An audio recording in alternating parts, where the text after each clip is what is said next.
to the real field day. We're really sorry that you guys couldn't come by and actually and experience the field work directly, but we're going to do the best we can.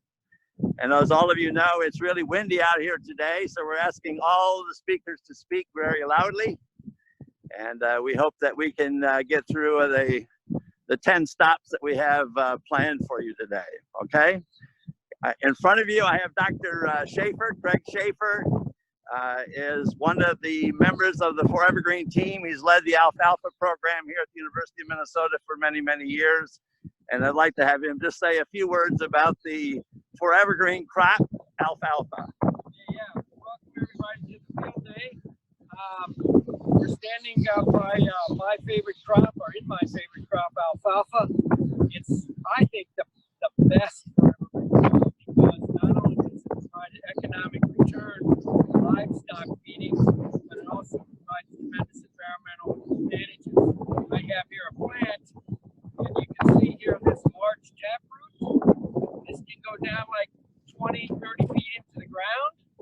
Not only does it produce or result in like ton and a half of carbon in the ground, but it can scavenge a lot of nitrogen deep from the soil. So those of us who are concerned about water quality, think about putting alfalfa on the landscape. We can suck up that nitrogen. That said, if the alfalfa cannot get nitrogen from the soil, it'll fix its own, and that can be used by the subsequent crops in rotations.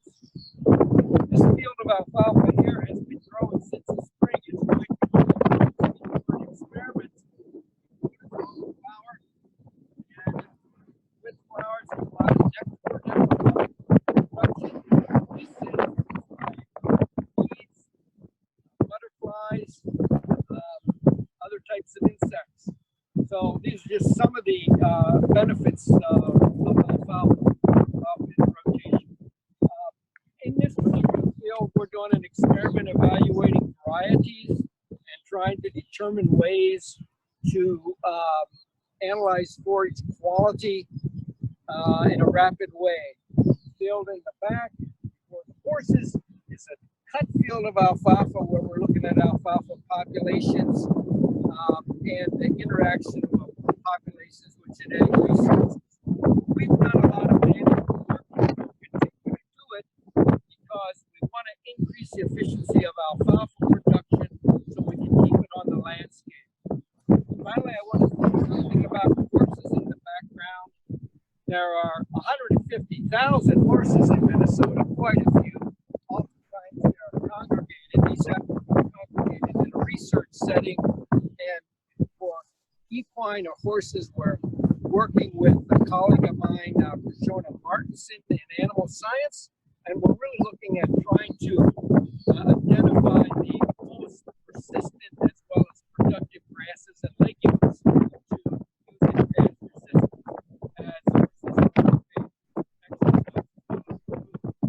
So that's kind of a very quick overview in the wind.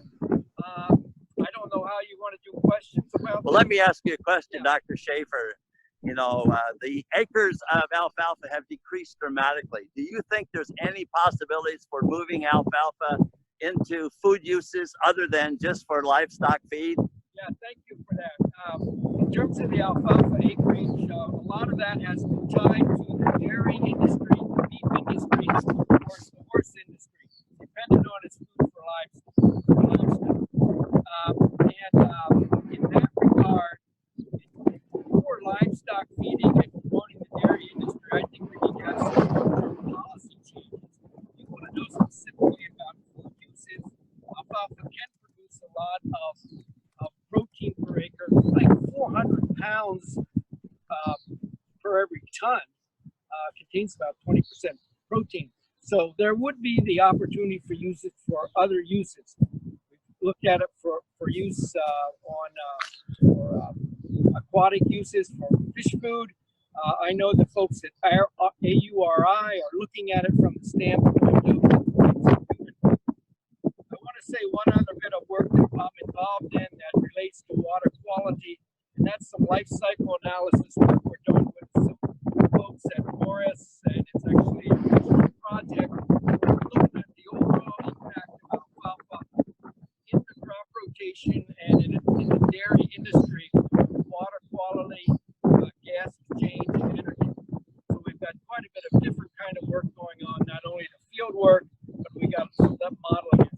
Tell them about the overall alfalfa team that's been rebuilt here at the University of Minnesota. Yeah, so alfalfa's had a long history here in Minnesota. It really goes back to the 40s, and with that work, there's a lot of alfalfa variety developments, including Grim, Nitro, which was to be used in crop rotations. And there's been quite a bit of work on developing disease resistance. So over time, ebb and flows with personnel changes, the team has changed. Currently, there is, in addition to myself and others like Jake Jungers, who you're going to meet in a minute, who work on alfalfa, there's a USDA ARS team, which, as Don said, has been now been rebuilt. And there's a pathologist in it, there's environmentalist in it, there's individuals working on ruminant nutrition as well as genetic engineering. And we're hoping as that team develops, we can work on a lot of the environmental issues and some of these issues like the developing it as a food. Well, thank you, Dr. Sheaffer. We're excited about the future of alfalfa and getting more alfalfa back out on the landscape.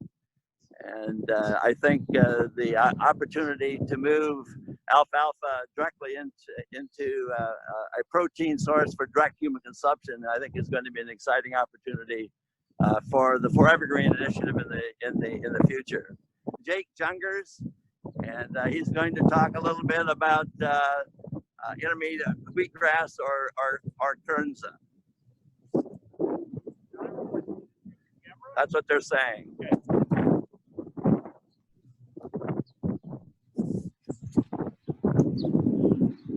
You're going to hear a lot about Kernza today, and I'm going to give you a quick overview as to what kind of crop it is, the kind of research we're doing with it, and then also how it relates to water quality.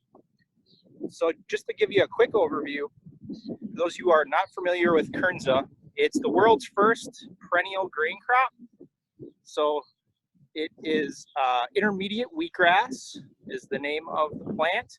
Kernza is the name of the grain that's harvested from these improved varieties of intermediate wheatgrass that are being bred here in the University of Minnesota. So as a perennial grain crop, this has lots of opportunities for environmental benefits and ecosystem services. This crop has a deep, dense root system. If you happen to get a chance to just type Kernza into Google, you'll most likely see a picture of the roots. This species is known for its deep, dense root system. And those deep, dense root systems help sequester carbon, help hold the soil on the ground during the winter season, and they also help sequester nitrogen and prevent nitrate leaching from crop fields to groundwater. And you may have seen this poster before, but I'm just going to give you a quick glance at it. And this is data that we collected over the course of 3 or 4 years across the state of Minnesota, probably about 5 years ago. And what we found is that nitrate leaching, which is on the y-axis here, is strongly reduced compared to other annual and perennial crops. And the red line on this figure shows the safe drinking limit for nitrate in water. That's 10 parts per million. And what we found is that Kernza helps keep nitrate below that safe drinking limit and safe for consumption. So now in the past 3 or 4 years, we've been doing a lot of work with implementing this crop onto the landscape in wellhead protection areas. We're going to continue to study how to manage Kernza so that it is profitable for farmers, but also it still remains as a tool for reducing nitrate leaching to groundwater. We're looking at how this performs in different parts of the state and how it can be managed differently agronomically. So roots are really important, and that's what this study is all about here, as you can see. Roots not only provide the ecosystem services, but they also influence how this system produces grain and grain yields in general. And that's what we're learning about here. You can see that this plant in this space stands out from the border plants. It's darker green, It's really dense, lots of seed heads. And what we're doing in this experiment here is videotaping and taking pictures of the roots. So if I can give you a quick glance here, we actually have clear tubes that are buried in the ground, and we take a special camera and run it down through the soil so we can take images of the roots. And we look to see how the different root systems in different genotypes are associated with the different grain yield parameters. And really, the main question we're trying to answer here is, why do grain yields decline with stand age? That's one of the major challenges with Kernza. And how do the roots influence that yield change with stand age? So now I think we can take some questions. I think that's that. Any questions? We didn't have any questions come through, Jake. Great. Well, there's going to be more opportunities to ask questions about Kernza. Oh, Paul Gardner has a question. 1 second, Jake. Okay. Paul, you can unmute yourself if you like. And how many acres are planned for Kernza this year, Jake? For new plantings, oh, Colin has the exact numbers, but we have more than 1,000 acres going in the ground this year of new plantings. Yeah, I would say that's roughly accurate. Right now we have about half of our seed supply committed. I'll talk to that. I'll speak to that briefly on our seed increase process, I think during one of the driving breaks. It's still a little bit unknown because we have a whole system set up for prospective growers to apply. Some of them are approved and might end up not planting based on the preceding rotation. Others have yet to come forward as, you know, we get a big rush toward the end. Most people have planned the rotations, but a lot will emerge over the summer. And so I'll speak to that a little bit down the line with what kind of scale we're at and the process involved. Great, thank you. Okay, I think that's it for questions right now. That's what I'm seeing. So we can, thank you, Jake. Yep, I'm going to pass it back over to Don and we'll go to the next stop. Great, thank you.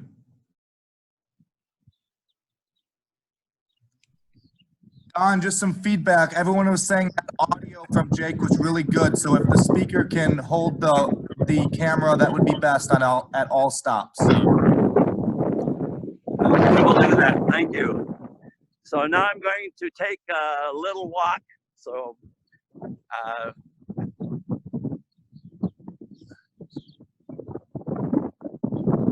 1 second here.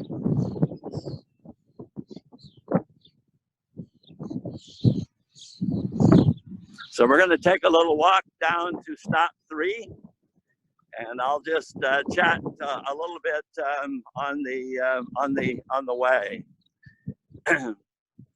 So the area that we're in now is associated with the Equine Center that is part of the St. Paul campus, and a lot of the work that's being done, as Dr. Sheaffer described, has ties to the Equine Center, trying to figure out how to create for evergreen pastures that protect water quality around livestock and livestock grazing.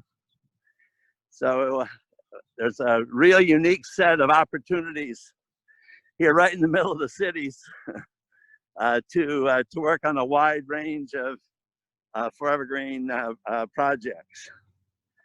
The other thing I wanted to remind you is as we go through and look at the various sites, we have this research that we're presenting to you today at most all of the research and outreach centers across the state of Minnesota. Waseca, Rosemont, Lamberton, Crookston, all the way up to Rosso. So we're just lucky we have some of the experiments here on campus that are readily available for those of you that live here in the Twin Cities or close to the Twin Cities to come in and visit. And we will always appreciate not just having you here on field days, but also if you have time to stop by and chat, we appreciate that as well.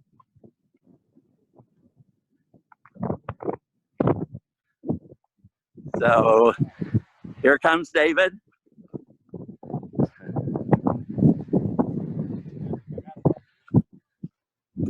Just wait till I make the transfer, then take it off.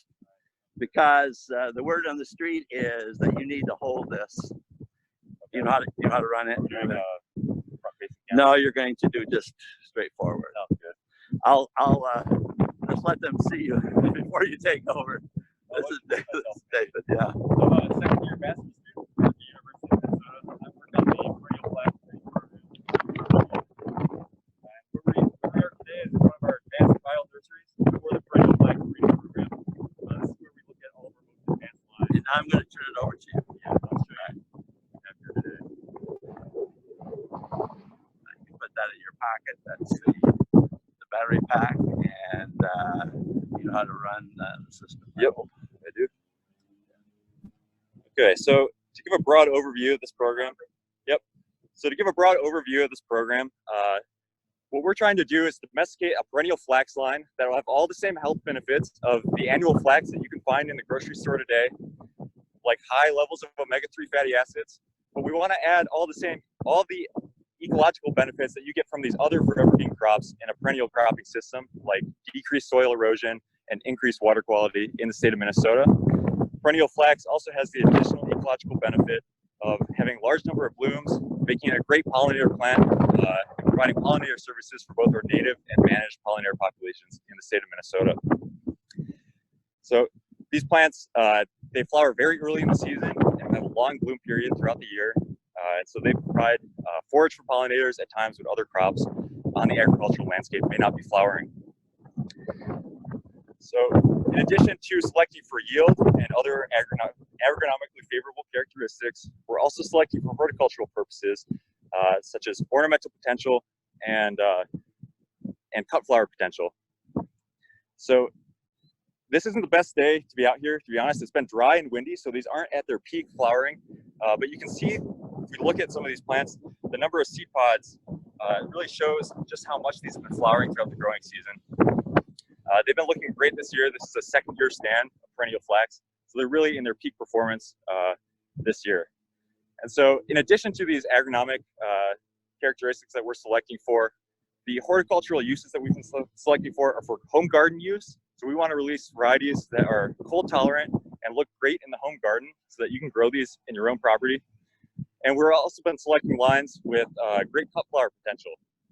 And so we want to introduce perennial flax as a new cut flower crop to the Minnesota market. And so to do this, we've been selecting lines with long unbranched stems to make them easier for florists to work with. So I can show you one of these here. We've been looking for plants with great blooms on top, but if we pull away the foliage, we can see that the stems are long and unbranched, going from the soil line all the way up to the top with very minimal branching included. And so that kind of gives a broad overview of our program.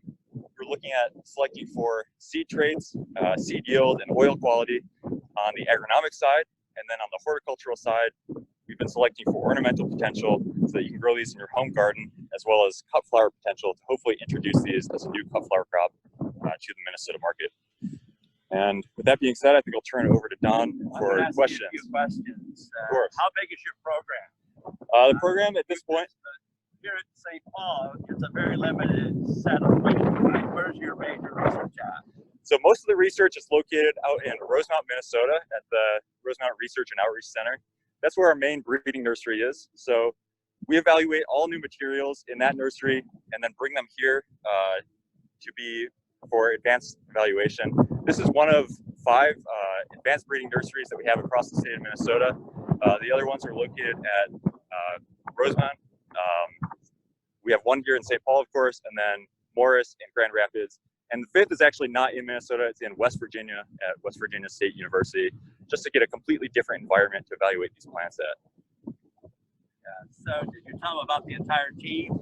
The program started here, but it's now networking with other institutions, right? Yep, and that's a great point to bring up. So we collaborate with both North Dakota State University with Dr. Brent Hulke and his team.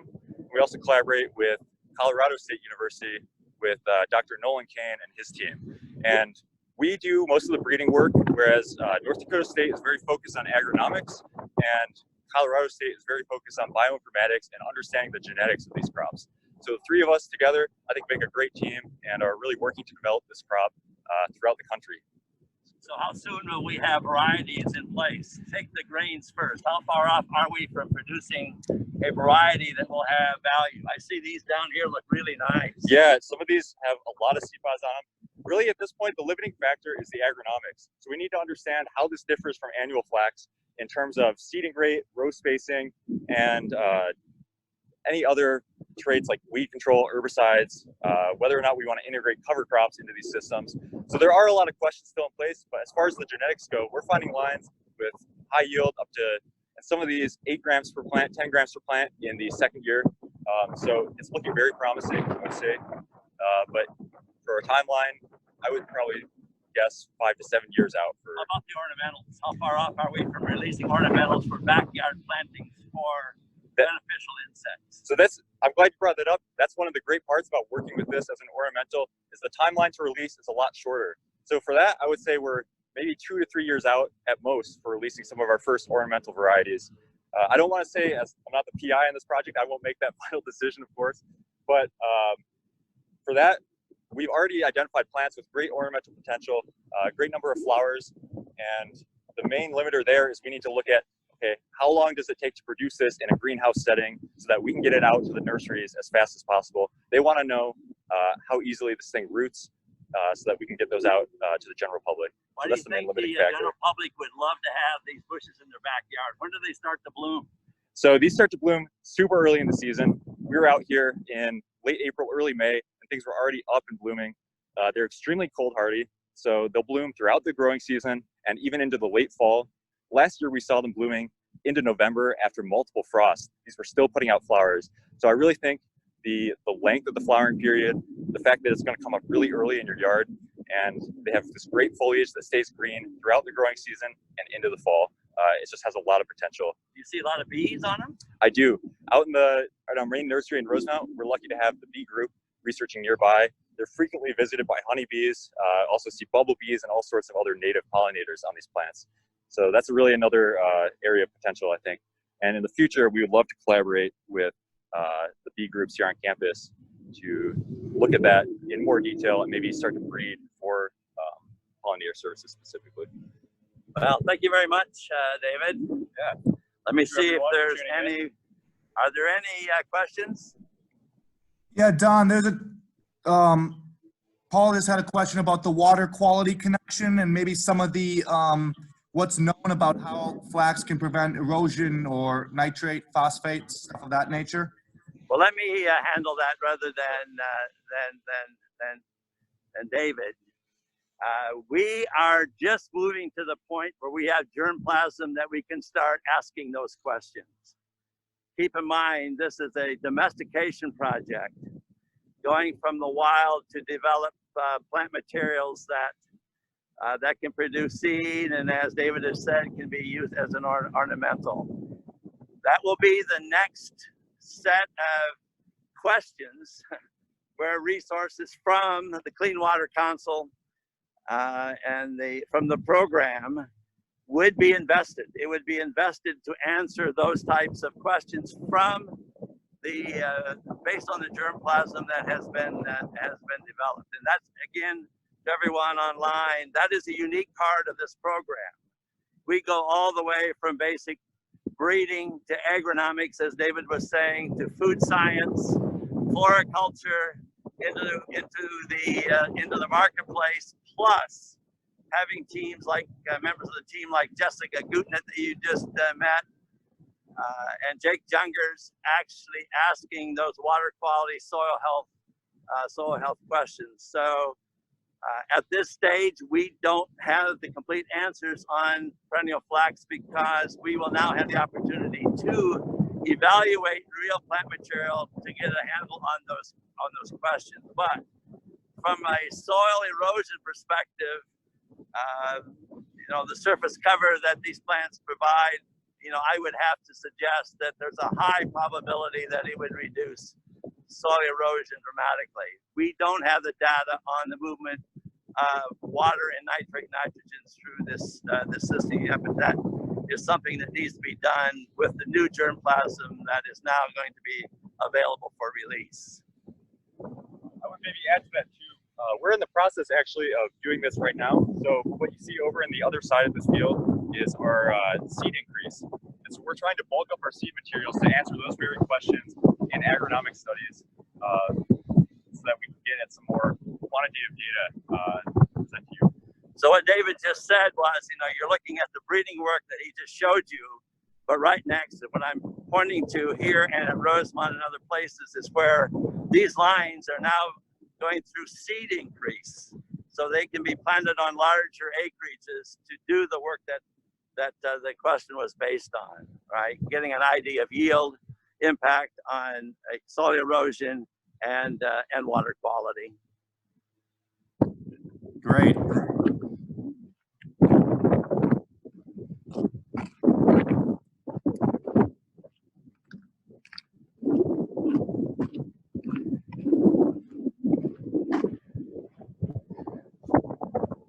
So let me just give a little background before I turn it over to the crew here, a little background on this site. This site was one of the original plantings of Kernza, one of the old lines released by the Land Institute. And basically this field had been in production for probably close to 10 years. So it gets back to that original question that Jessica was talking about. We know that there's decline in the production, seed production of Kernza. The question then is, how do you rejuvenate it? And how do you then move on into a rotation with Kernza without losing the carbon that's been captured and maintaining the soil health quality benefits that have been created during that the period of time that you have the Kernza in the field in production. And I think Jake was trying to tell you a little bit about that earlier at the wellhead protection areas.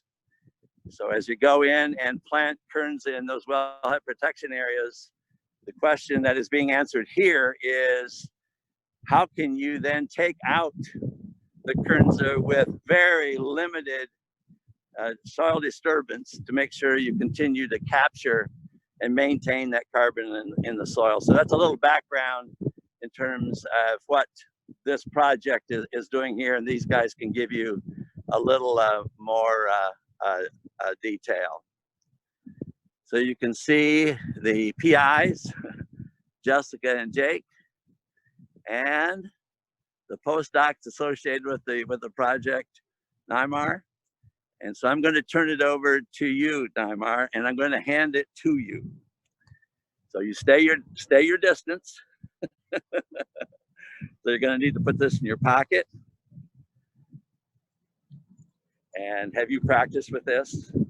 I'm sorry? No. No? So you move it back and forth to pan, and then up and down. Okay. Okay, and if you need help, holler. No, don't tap. You move it here.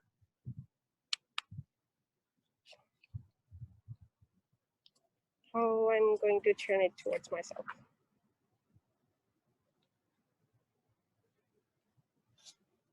They're not going to see you. Okay. That's what they're going to see is what's in that little slide. Okay. All right. That's fine. Should I start? Speak loudly. Okay. The reason you're holding it is you have to speak up loudly so they can hear you. Okay. Okay? Good morning, everyone. This is Manbir. I'm a postdoctoral associate at the University of Minnesota. I work mainly on the Kernza soil health benefits. Today, I'm here to talk about Kernza and in a tillage stand. You might be wondering what's the connection of a tillage in a Kernza stand? Well, in an ideal world condition, if you can have Kernza that is forever, that can produce good stand for year after year, we probably need not tillage at all. However, in reality, we have to terminate it after 3 to 5 years. Last year, we had a field day where so many farmers were interested in Kernza. Basically, why? Because of all the soil health benefits that Kernza provides us. Namely, it can put about 0.72 megagrams of carbon into the system in a single year. It can improve the soil structure quality. As you can see how friable the soil is. This kind of soil structure is needed for good microbial health, for proper water infiltration, for proper water holding capacity. If your soil looks like this, probably it can also help us to reduce the nitrate leaching into the water systems. That's why farmers were so much interested in Kernza. However, the reality is, after 3 to 5 years, we have to terminate it. Question arises, when we terminate Kernza, are we going to lose all the soil health benefits that we had during the Kernza system? That's the foremost question that farmers are asking. The second main question is, if we have to terminate Kernza, how we should do it? Now, if you are an organic farmer, the only option that you have is tillage. And we are very much aware about the connection of tillage and the soil health. They are inversely related. When you till a soil, especially when this soil is in Kernza system, this is the kind of aggregates that you have. The moment you till this soil, it looks like this. This is the rototilled soil. This is how a moldboard clay soil looks like. So it's very obvious that we are disrupting the soil with the tillage, but we don't have any option. What we are trying in this specific study is trying to look over the tillage that is causing least destruction to the soil health, but at the same time, is the best to terminate Kernza. Because when we get the another crop into the Kernza field, we don't want something standing like this. So we are trying to look over a tillage activity that's best to terminate Kernza, but at the same time, it's best or least disturbing the soil health. Now, in this specific experiment, we have 8 different types of tillage activities, varying from moldboard plow, tandem disc, rototilling. These kind of tillage disrupt the soils in different depth and different intensity, so they can have varying effect on the soil health, as well as terminate Kernza. Now, in this specific experiment, last fall, we had Kernza, we collected soil, which we will analyze to determine how much soil carbon was in there. And then we came in the last fall and terminated this Kernza with different type of tillages. And since then, we have been collecting gas emissions from this study. If you can see, this is the apparatus that we use to determine gas emissions. If we are getting a lot of gas emissions from a particular system, that means we have exposed our carbon a lot with that tillage activity, and we're gonna lose a lot of carbon that probably Kernza restored in the soil. Compared to the system where we have less carbon emissions, that's probably gonna be a better method to terminate Kernza and retain the soil health benefits. In this summer, we will again also collect the soil samples, and we will determine other soil health parameters such as microbial health, aggregate gate stability. So we can answer farmers' questions that if we terminate Kernza, are we really losing soil health? If we are, how much bad or how much we are losing that soil health? Additionally, with the agronomic data, we will be able to answer questions like which tillage activity was best in terminating Kernza, as well as probably combating these kind of weeds as well. That's all we are focusing in this tillage experiment. If you have any questions, let me know.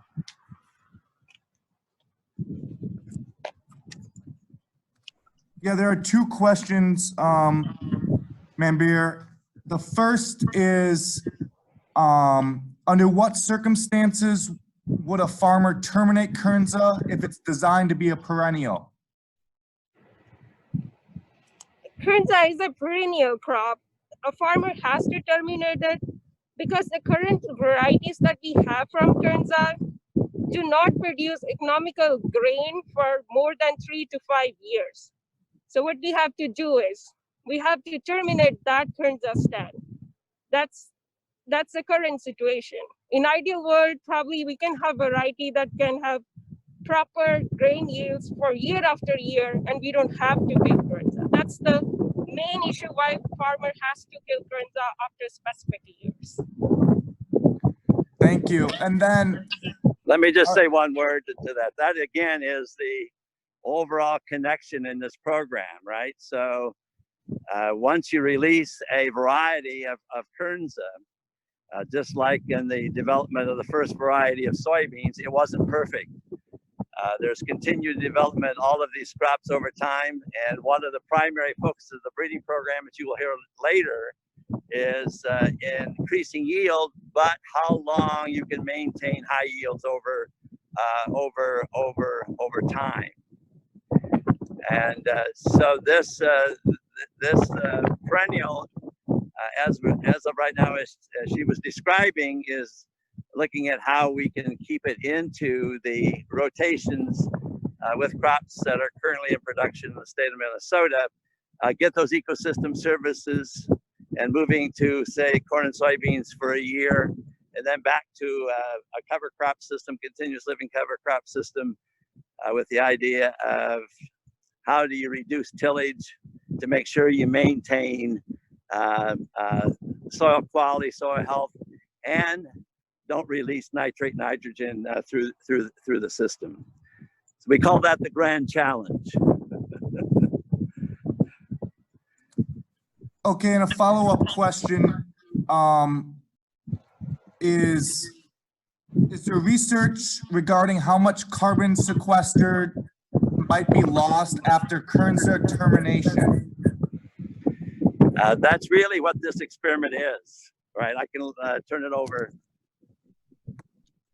Yeah, so in this specific experiment, as I mentioned, when there was a Kernza stand, we did measure soil, so we will quantify how much carbon was there. And then we tilled this experiment, and this summer, we're gonna collect the soils again and see how much carbon we lost with that single activity.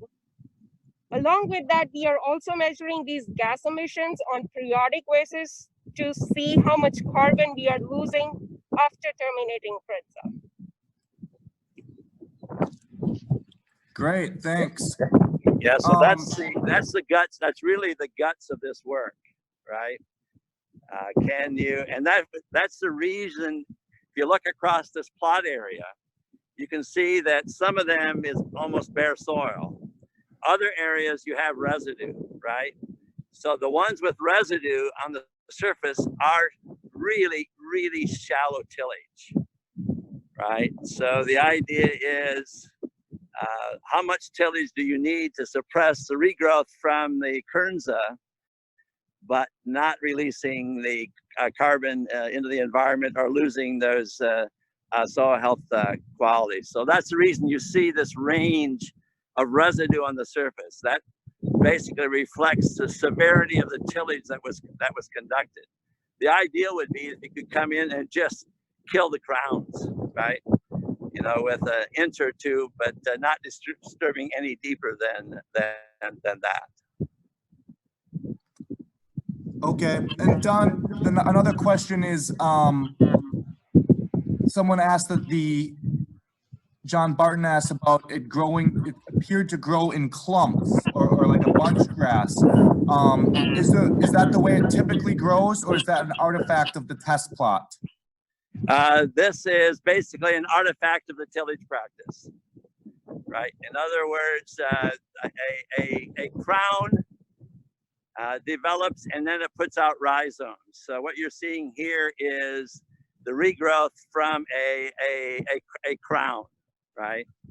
But basically, when we get to some of the other sites, you may be able to see how it fills in.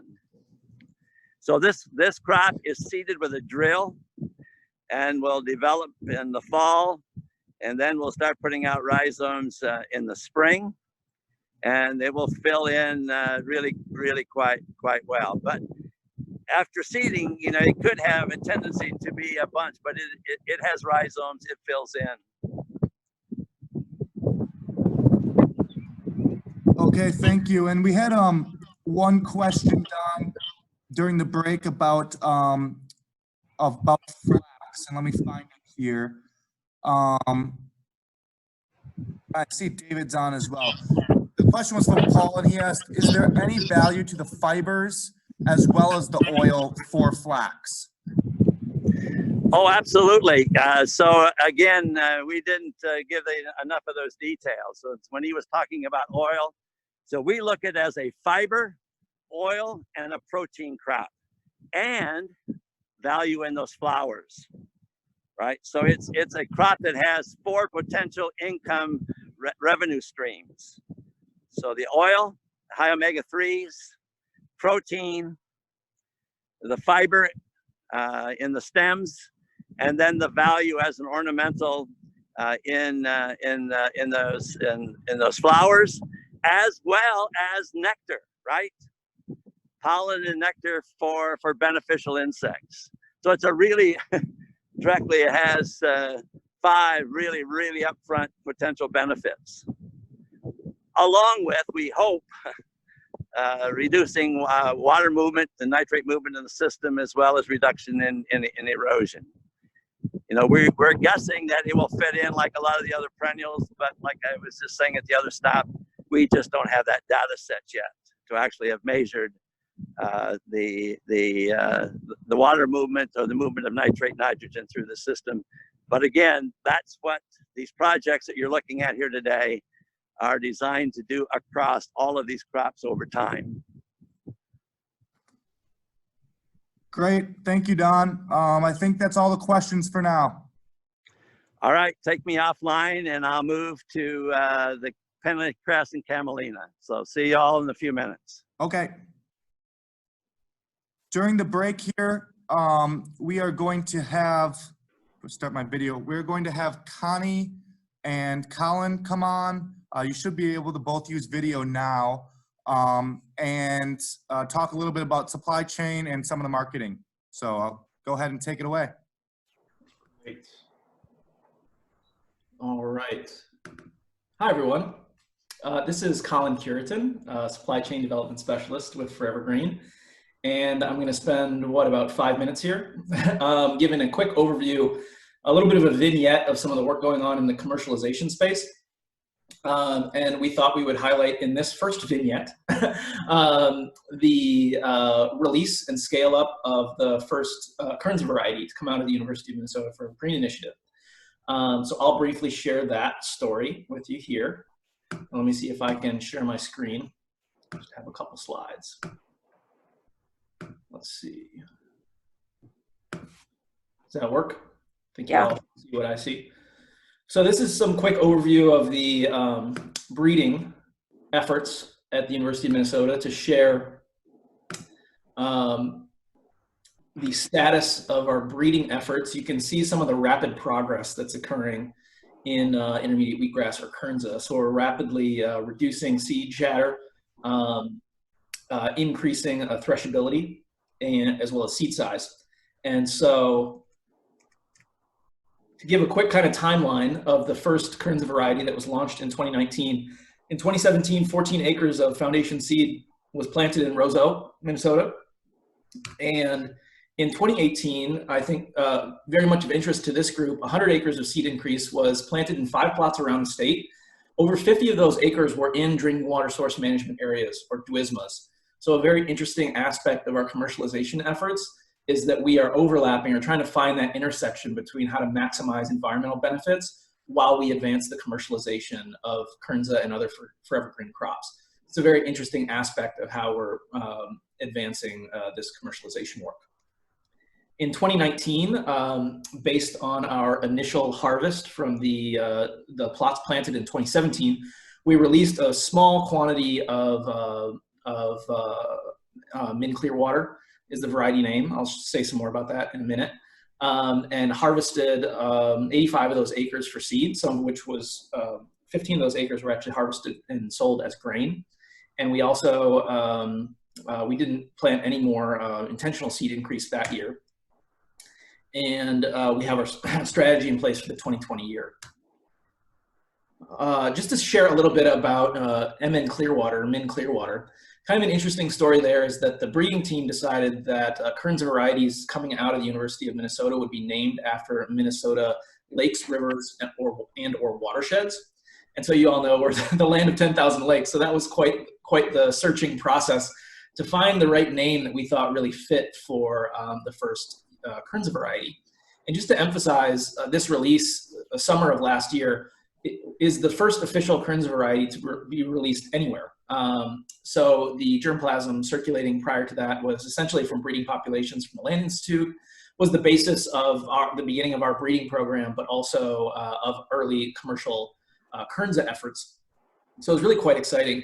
But after searching through those thousands and thousands of names, we identified Clearwater as both the name of the Minnesota River and watershed, and also Clearwater County is home to Lake Itasca, which is the headwaters of the Mississippi River. So we all felt that would be a really apt naming that really gets after this goal of clean water in this new crop.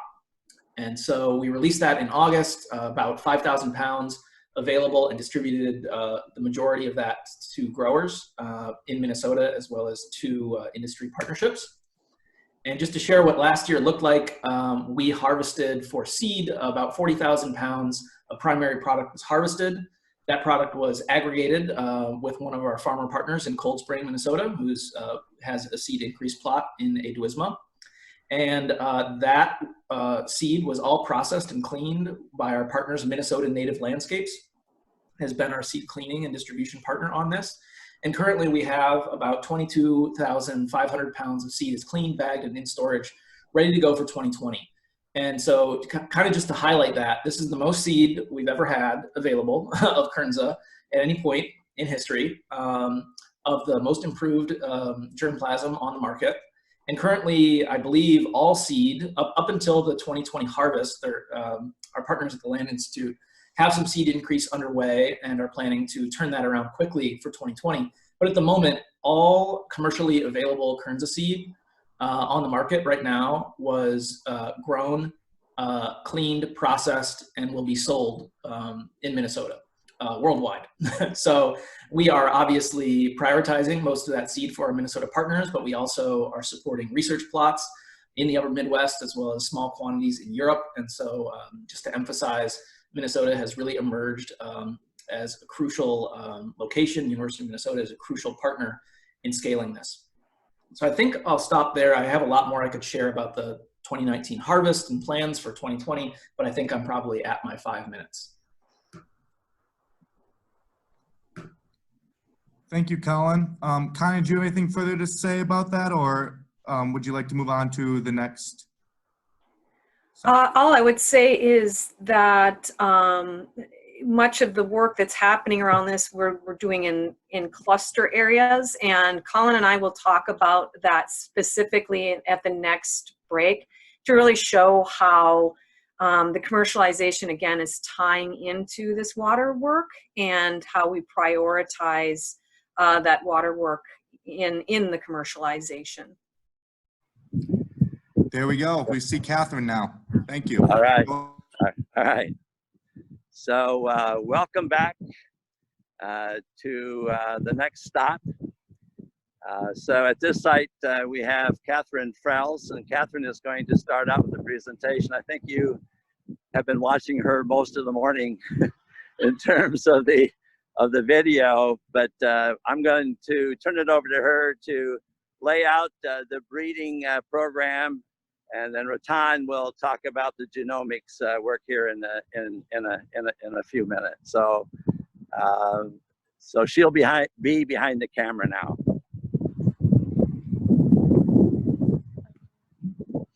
All right, hi everyone. Yep, you saw me earlier today in the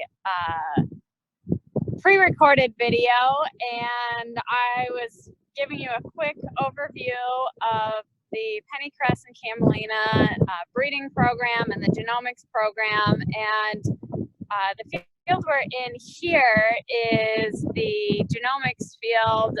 It is a trait discovery field, as well as increasing some of our new varieties that we hope to be releasing in the near future.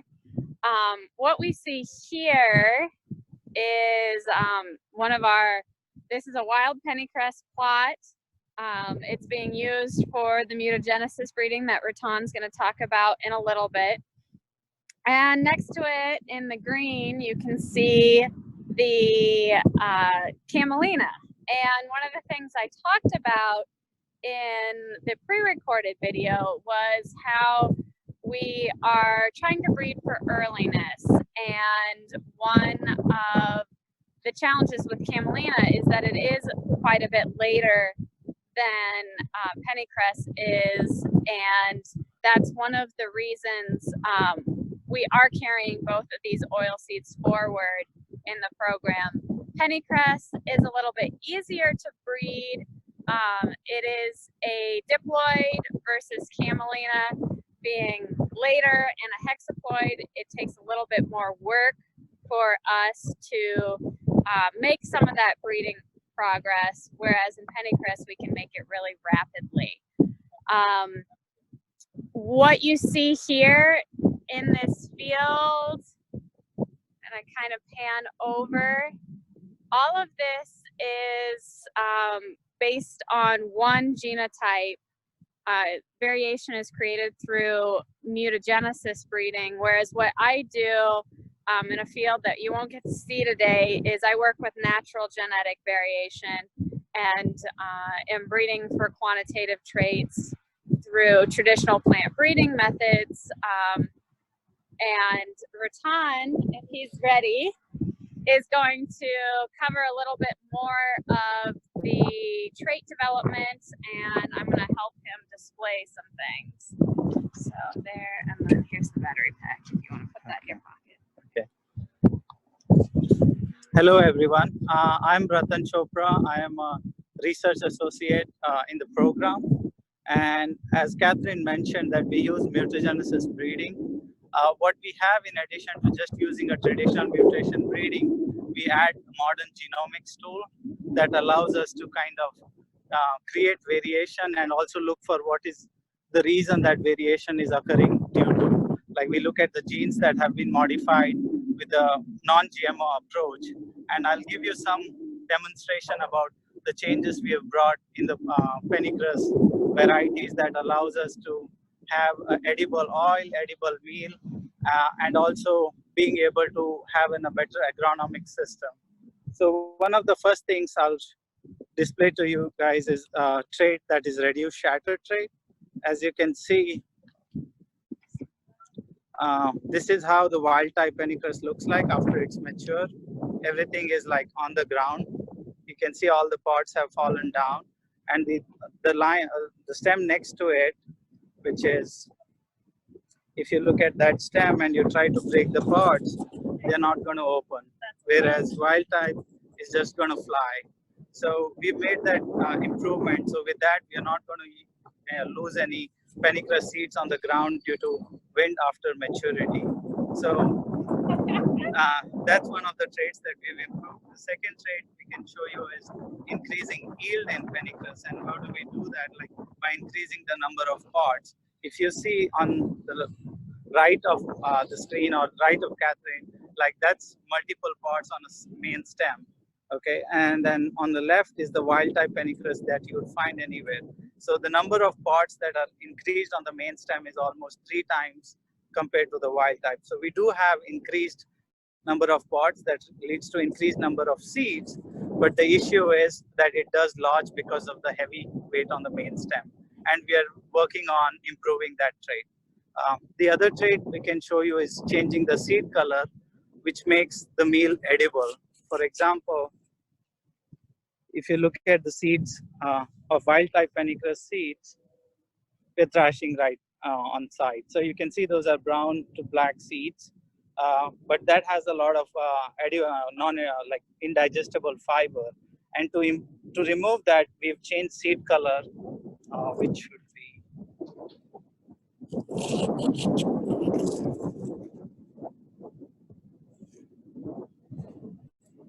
so that yellow seed reduces the ADF by 50%. As you can see, those seeds are yellow, so it also improves the protein quality, not only its digestibility.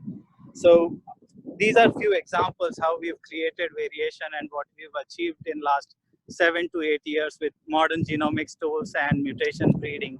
And we've combined those into certain varieties. Like you can see here, like we've combined improved oil quality and also reduced shatter in this plot. This plot almost looks very similar to the wild type plot what Catherine showed you earlier, and we have now a variety that has high oleic oil and also better agronomic traits. Why is that important to have high oleic? One of the things is like high oleic trait allows for better oil stability. So pennycress consists of high levels of uric acid, as Catherine mentioned in her video, that is good for jet fuel. But when we think about using pennycress oil for biodiesel or even for food purposes, there is an increasing demand for having high oleic oil because it provides more stability. And for biodiesel purpose, it helps with the better combustion. So that's one of the improvements that we've combined already, and we are testing this material at least at 4 locations this year. Similarly, we've combined edible meal. Like Catherine mentioned in her presentation that pennycress has a lot of sinigrin or glucosinolate that makes the meal inedible. Like having a lot of glucosinolate can taint the milk if fed to cows. So that's why we had to get rid of it. And this one is, this line contains reduced glucosinolate, but also has high oleic trait in it. So we are in the process of combining all these into one line, and we'll be testing these combined traits in one line in next 2 years. Let us know if you have any questions. Well, let's talk about the next step. You got all these lines, and people want to know when are they going to be available? When will your new canola lines? When will your first line of pennycress be available for initial stage development in the state of Minnesota? Take that. So what we're showing here, these are our initial scale-ups, and we will use this seed for additional testing around the state of Minnesota, also other areas in the upper Midwest. And what we have to do that extra testing because we want to make sure that they perform as expected no matter where they're planted. We absolutely don't want to be in the situation where we would promise something, give it to farmers, and then it doesn't do what we said it was going to do. So we're doing that multi-location yield testing now, and we expect to get the results this year, next year, and then hopefully we will be seed increasing at the same time and then have the new pennycress varieties in probably about 3 to 5 years. And the other important thing is to get it to Russ Guest, get these materials to Scotty Wells that you met earlier, yep, to actually do the agronomic work. We can't release these materials to farmers unless there is good agronomic research to back up and provide information to those farmers to move these new crops into their cropping system. But I'll just say again, That's what is valuable within the Forever Green Initiative. Our teams include all of those parts. So just to remind everyone, we talked about the breeding. Well, that's the first phase. Then it goes out for the agronomic work. Then it goes into the food science. And then there's always this food science loop back to the breeders to figure out what proteins are important in pennycress in the marketplace, what oils are important. So it is that full feedback loop in all of our 15 Forever Green teams that makes us unique in the world, that we have all of these pieces in place. And thanks to the funding that comes through Clean Water Council recommendations, this is what keeps the base of this program moving forward. Any questions, Cody? Yeah, I think just, I'm not seeing many questions yet, but there is one question on a clarification. Why is the winter camelina up here so much farther behind these pennycress plots? It appears pretty green in comparison. So for these particular plots, there is a little bit of a planting date difference. So the winter camelina was planted slightly later than the pennycress.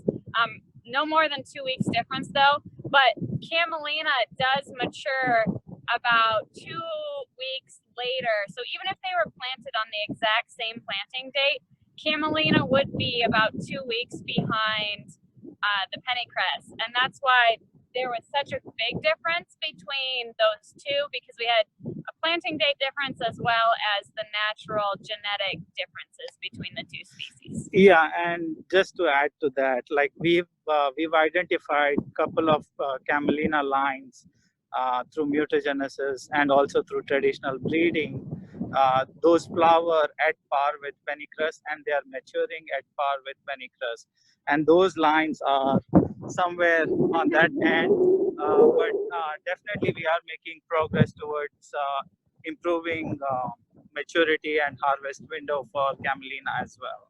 Yep, that was the goal for both of these species, because we're considering using them in a relay cropping system here in Minnesota, further south, maybe in a double cropping system. Even though pennycress is earlier than camelina, we want to breed for it to be even earlier, and we're going to keep shifting those maturity dates as early as we can for both species. When we initially started this program, the oilseed program, camelina and pennycress, everyone asked me, why did you go with an undeveloped crop like pennycress? Well, you just saw why. That very early maturity trait allows us to potentially work it into the cropping systems in Minnesota and the upper Midwest, right? Having a crop in which you plant soybeans the first week in May and get the pennycress off, as you're seeing here, this week or next, right? Releasing the soybeans to go through and produce a very high yielding crop. But we also want to bring camelina along. So the trick there, it's already pretty well domesticated. Well, it needs some help, but the big trait that we need to change is maturity, right? Just as you guys are seeing, that's an extreme case. But as Katherine was saying, there's about a 2-week differential. That's too much. And when Russ showed you his research, that's why there was a reduction in the soybean yield, because the camelina grows too long with the soybean. You need to shorten up that.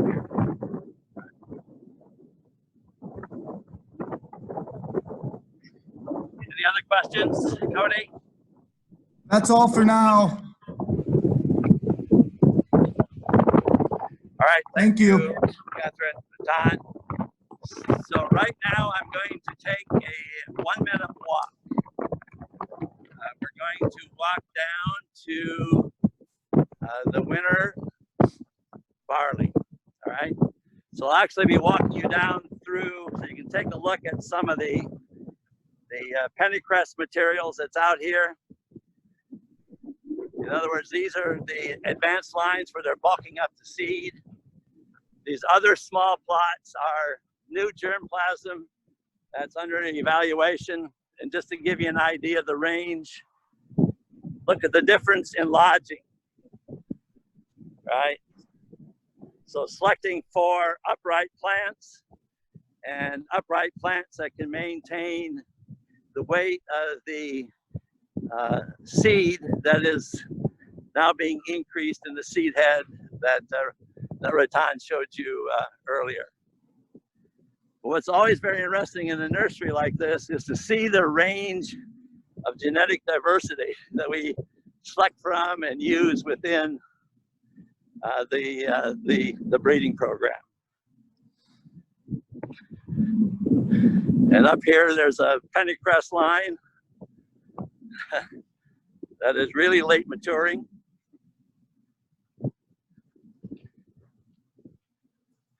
And over here, we have Matthew Ott, also one of the breeders in the Pennycress and Camelina program.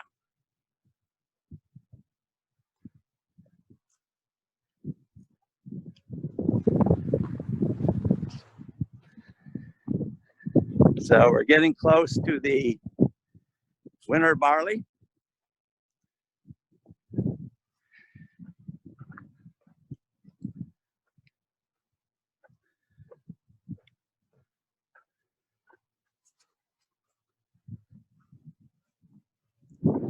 So I'm going to introduce you to Kevin Smith.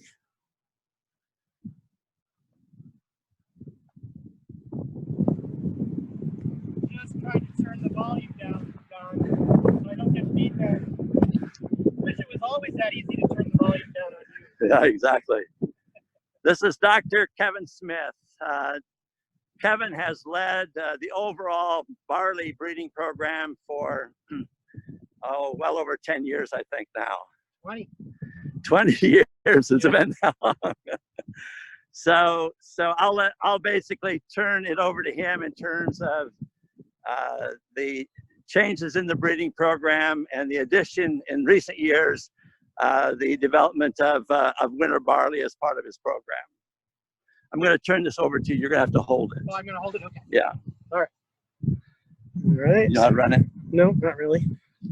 Well, this will move you up, back. All right. I'll stick this in your pocket. All right. All right. So, yes, as Don said, I've been working on the barley breeding program for the past 20 years.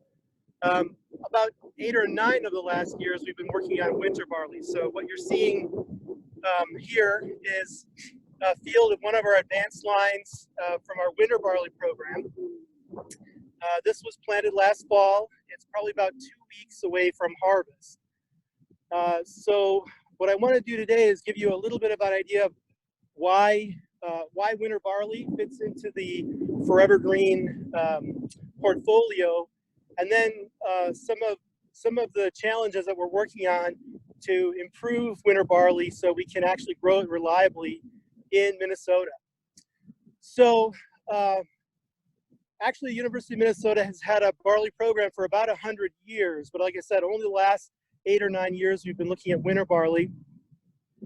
And our goal, as you've heard with the Pennycress and the other winter annuals, is to try to develop a winter annual that can be grown in combination with a summer annual to produce that continuous cover and those ecosystem services that we really want from these cropping systems.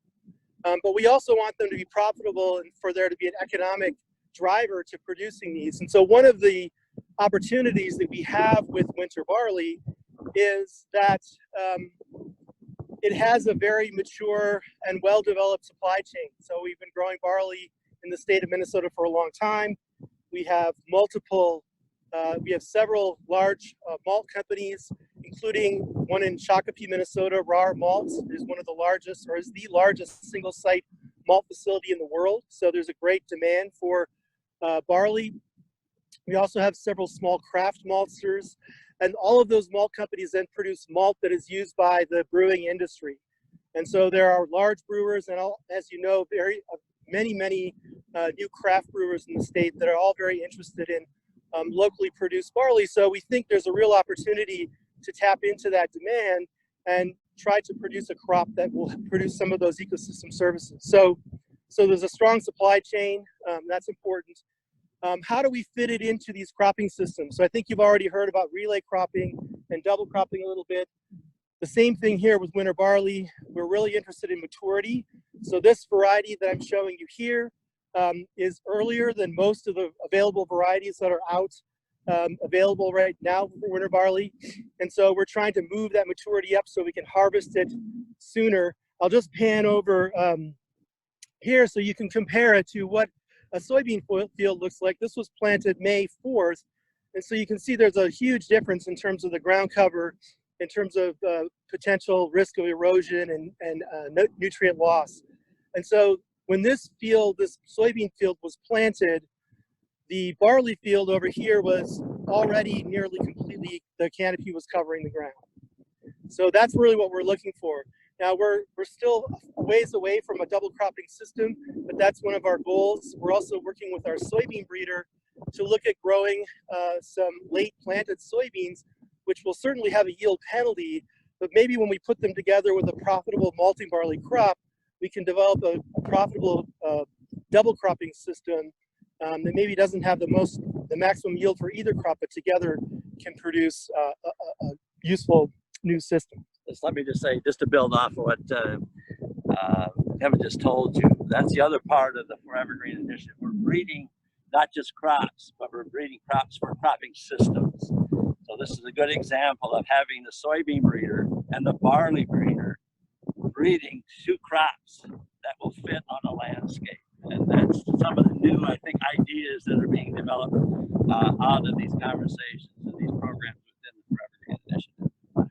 Yeah, very much so. So that really changes your breeding goals, because breeding for a single crop system is not the same as breeding for a new and different system. So some of the traits that we're working on to improve in our winter barley, I'll just talk about a couple of them, but we're always interested in yield, we're interested in disease resistance, but we're mostly, the biggest challenge we have is winter hardiness. So you can see, if you look down here, this is a winter wheat row that's next to winter barley. One thing you'll notice for sure is that the winter wheat is quite a bit later. So you say, well, why not grow winter wheat instead of winter barley? It's going to be about 3 weeks later at harvest, and it's going to be a real challenge to try to get some kind of a double cropping system in Minnesota with winter wheat. Could be possible further south, but that's why barley offers an opportunity, because we've got about a 3-week advantage here. So this is the trial I'm showing you right now, is our first year yield trial of winter barley material.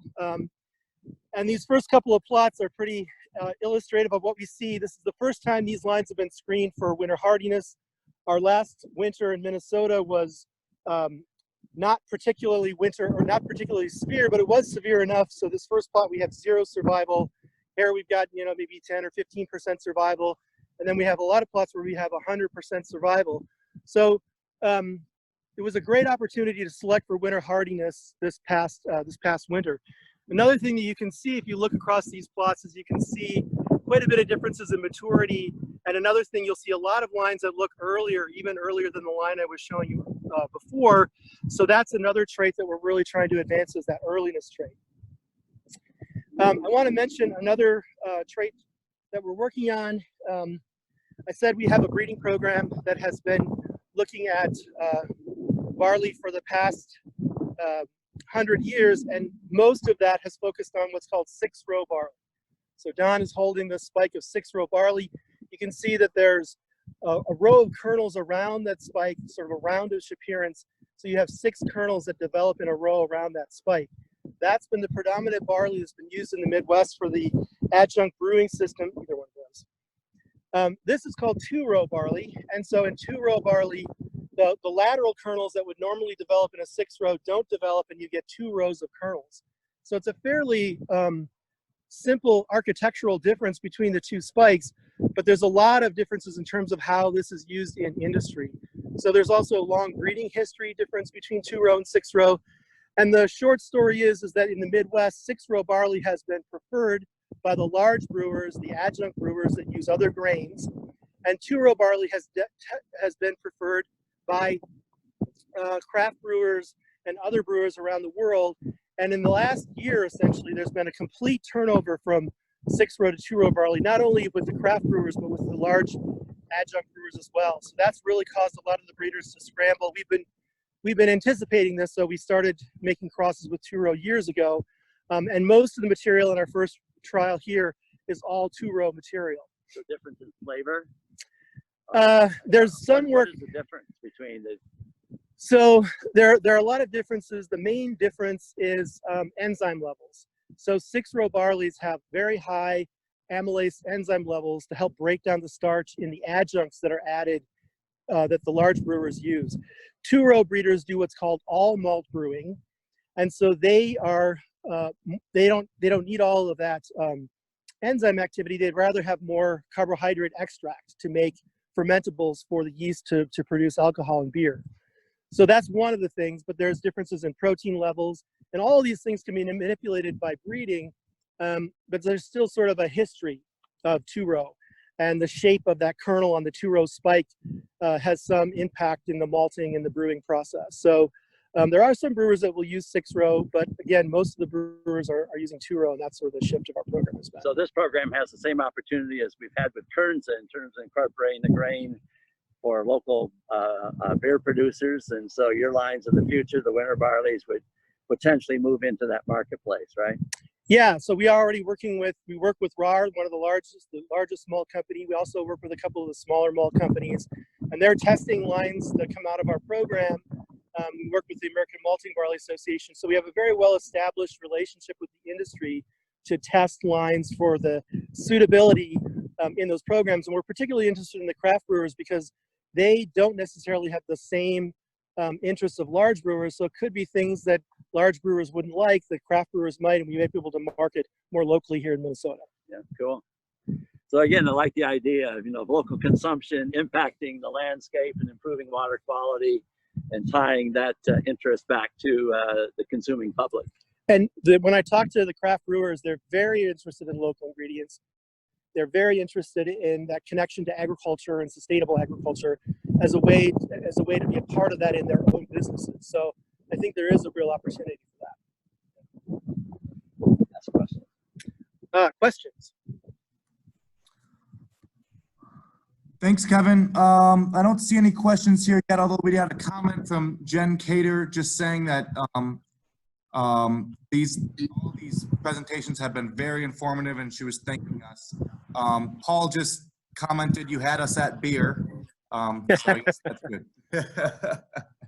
Sorry, I can't offer any beer. When we have field days, oftentimes at the end of the field day, we'll adjourn and enjoy some of the products of these great varieties. So Colin and I will pick up the conversation again around commercialization and the work we are doing, taking this research that you're learning about all day today and really bringing it out into the public, working with partners, leadership, growers, the range of stakeholders across Minnesota who are equally interested in this work and capitalizing and innovating on it in their communities. So much of the council, you are probably familiar with our cluster work, but as a reminder, I thought I would just provide a renewed overview on what we like to call as cluster work, and that is really this strategic planting of forever green crops in vulnerable water areas, the duismas that we talk about often. And we are seeing much of that work specifically around Kernza currently with our pilot implementation program, where we are planting in southeast, central, and southwest Minnesota. But we are seeing some exciting opportunities with the oilseed crops as well, specifically with camelina. So we are seeing this cluster work continuing to expand. And what's additionally exciting about all of the cluster work is that it does bring in leadership from the communities who are interested and engaged and motivated around what these crops can do in their communities and to protect their water, build value, and really build community around the forever green work. And I'll say a big thank you to all of you, because without your support and through the clean water funding, this work wouldn't be happening. So this council and its long-term support for the commercialization and planting of Kernza in these cluster areas has really moved this program forward in leaps and bounds that we wouldn't have otherwise normally have seen, possibly. So Colin, I think you wanted to talk briefly about that implementation program and how we're rolling that out with Kernza. Yeah, sure. So just again to emphasize that in those 3 areas are very strategically targeted to build off early pilot plantings, which were largely based on the environmental vulnerabilities of those 3 areas. What we've also come to realize is that each of them also have some pretty unique and strong economic opportunities. And so the pilot implementation funding that was graciously made available by the Clean Water Legacy Fund will be supporting the scale up in those 3 areas, starting with Kernza in this first wave, but we already see others coming behind it. And more specifically, that pilot implementation program targets about half of that. $500,000 was made available. Half of that $500,000 will go directly to producers to invest in them for delivering ecosystem services, as well as mitigating economic risk.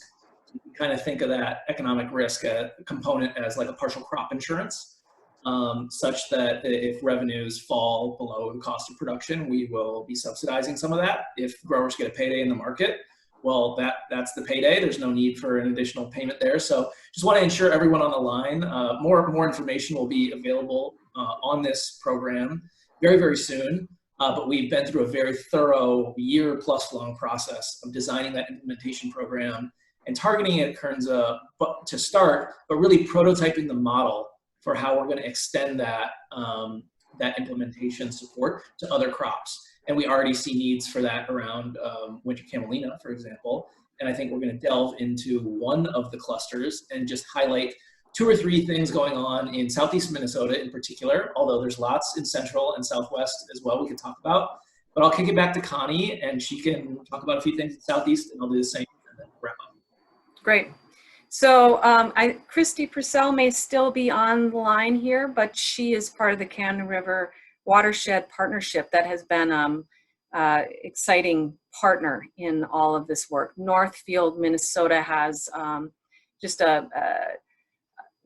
many engaged partners that have been doing some boots on the ground work, not only around engaging growers, but also engaging industry in how we develop these value chains around Kernza.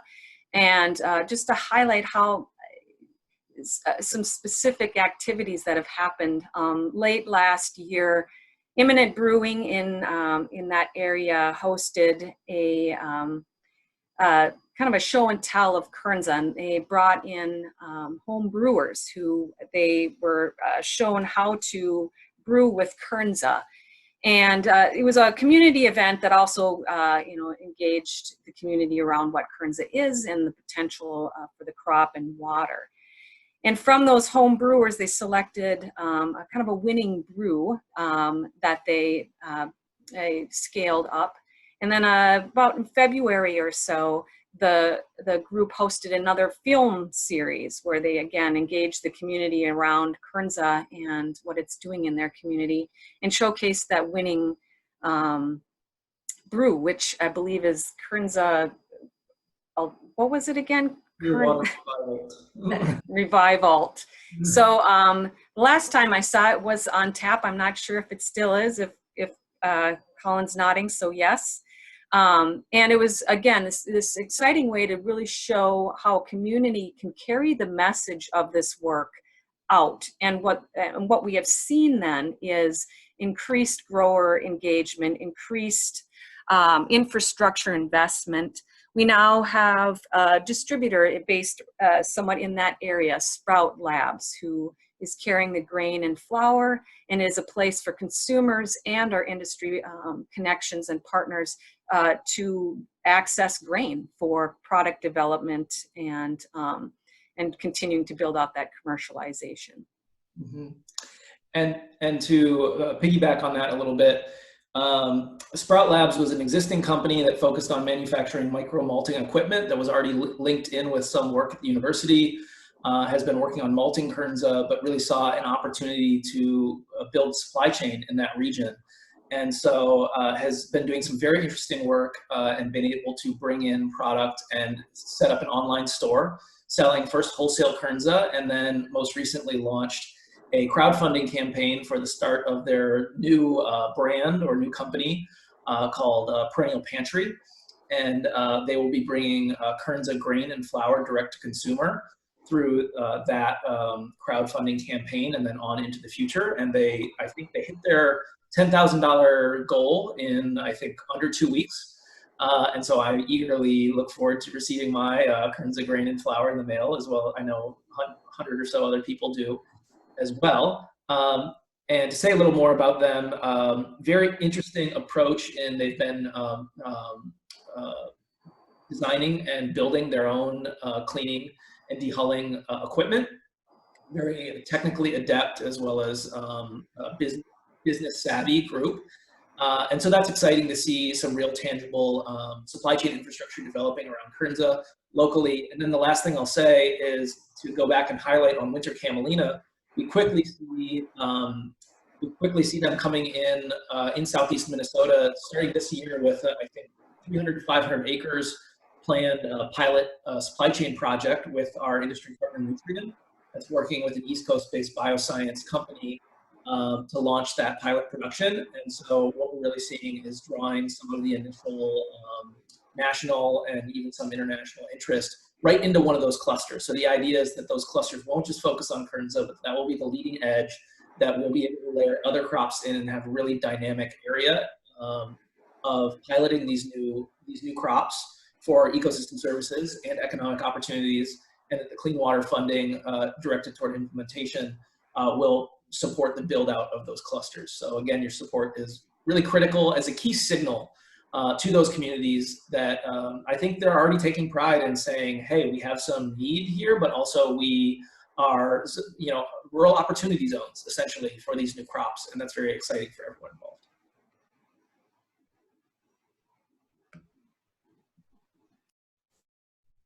It looks like there's a question. Connie or Colin, you want to handle that?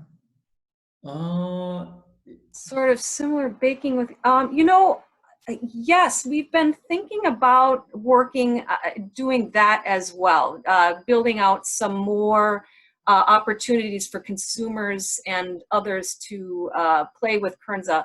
The Perennial Pantry campaign included a citizen science project where everybody who ordered that grain or flour was also sent recipes, and they're going to be able to use those recipes or not, but also provide some feedback on their experience using the grains. So absolutely, I see us doing some cooking and baking with Kernza coming up too.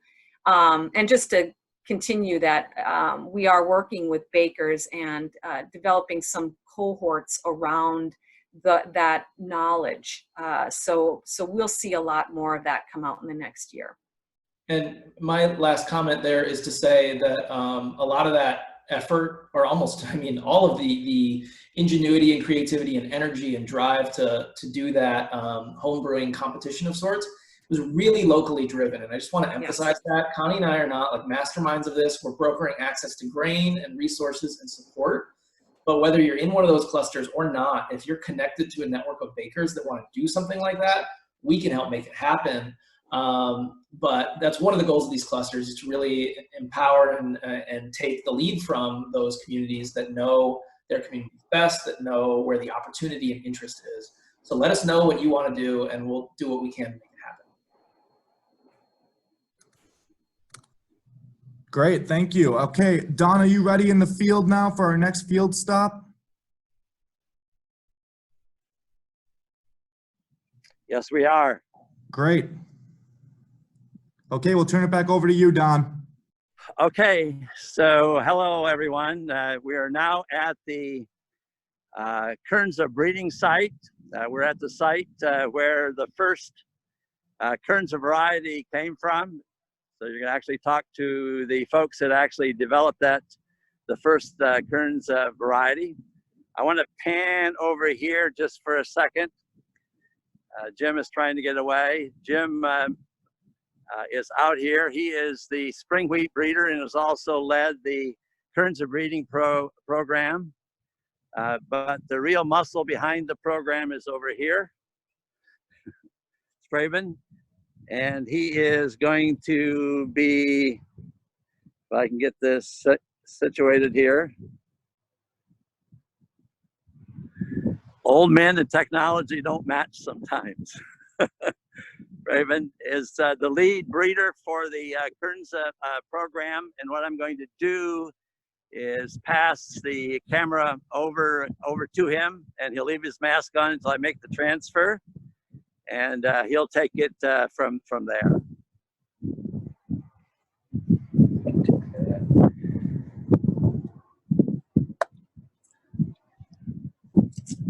Okay, hello everyone.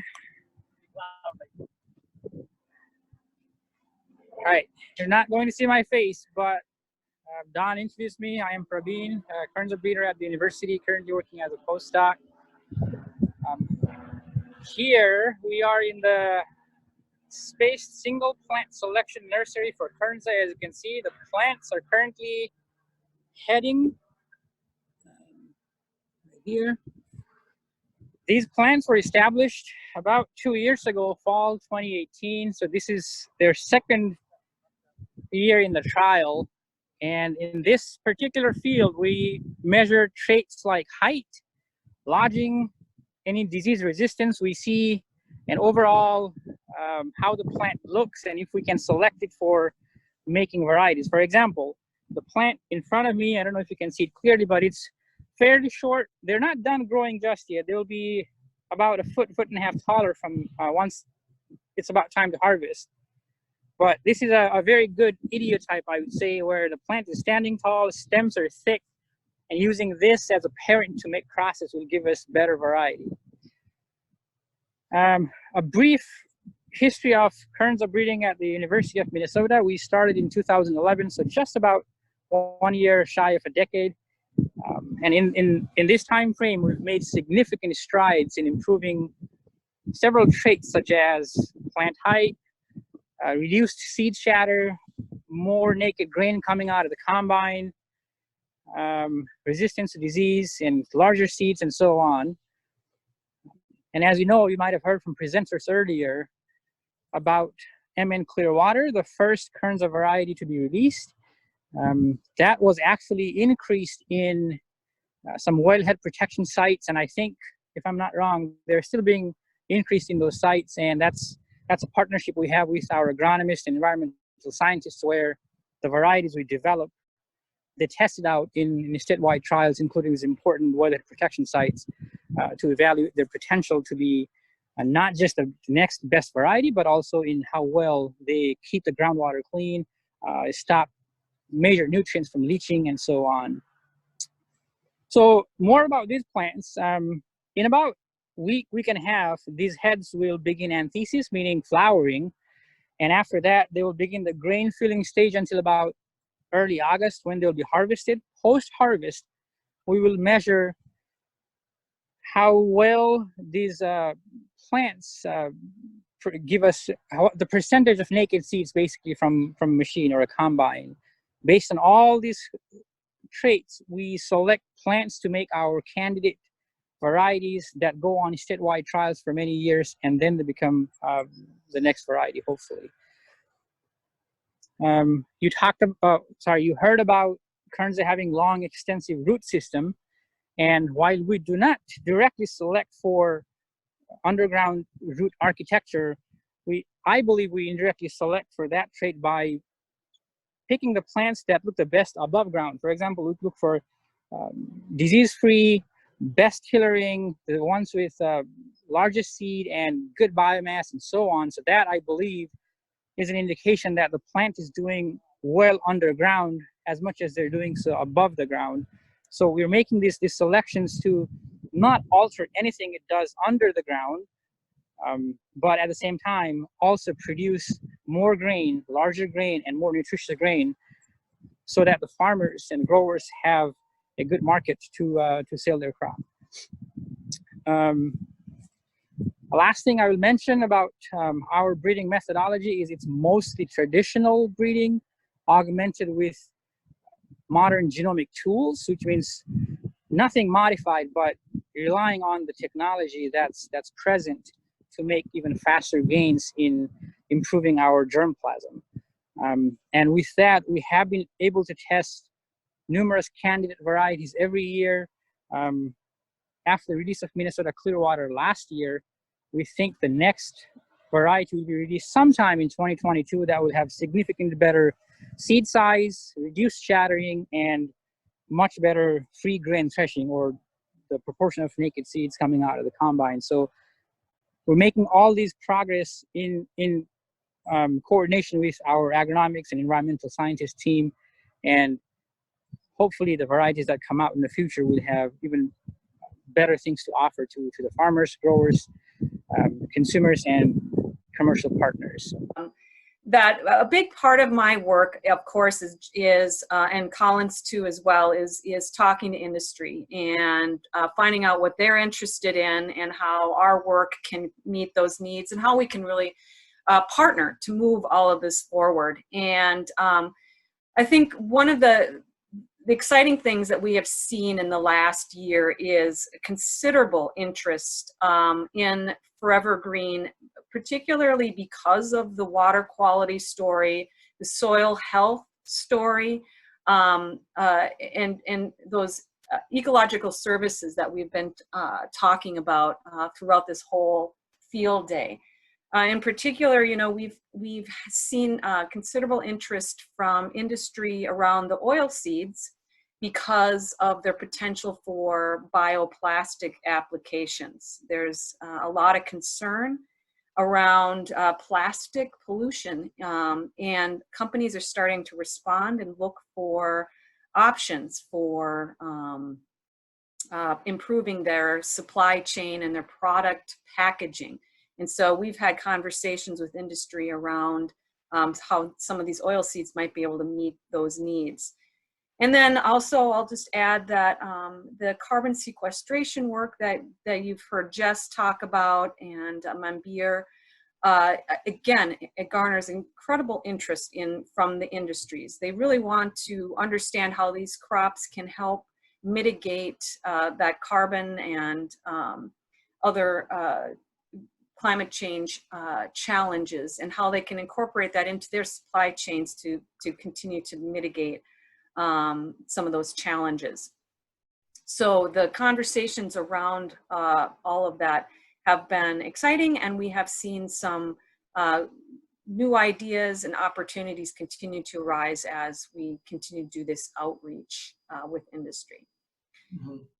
Colin, did you want to talk specifically around the nutrient ag work, or? Yeah, I think I mentioned that a couple times. Oh, yeah. I think I'll just say, I mean, without going into further specifics, I think just to throw out kind of the range of folks we've been talking to. Yeah. You know, General Mills continues to be a strong supporter of this program on the Kernza front, also starting to bring other crops to their attention. And in the last, 3 to 6 months, I would say we've had meetings and summits of sorts with everyone from Kellogg's to PepsiCo, Danimer, Purus, smaller startups in the biotech space, the early camelina industry in Canada, so Smart Earth Camelina, as well as Olimega, and a number of others, again, Nutrien, Yield 10, and some of our stalwart Kernza supporters, right down to those local bakers and brewers, Imminent Brewery, Birchwood Cafe, Bang Brewery. They continue to put out, you can actually go if you want to get some curbside Kernza beer of a certified organic crop, came out of Western Minnesota. You can get that, last time I checked, at a Birchwood Cafe, curbside. Get a nice growler of that.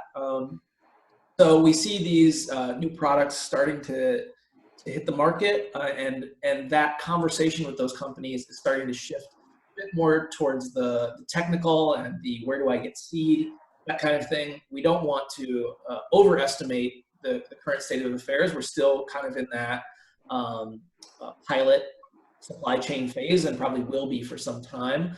but we do see a consistent flow of interest from industry, and importantly, also growers. Growers are showing up to these conversations in communities. The events hosted at Imminent, you know, we had, I think, 15 plus growers show up to the new brewery in town to hang out with some college kids and other residents to talk about this new crop, which our local partners say, yeah, that doesn't happen often. So everyone continues to suss out the opportunity here.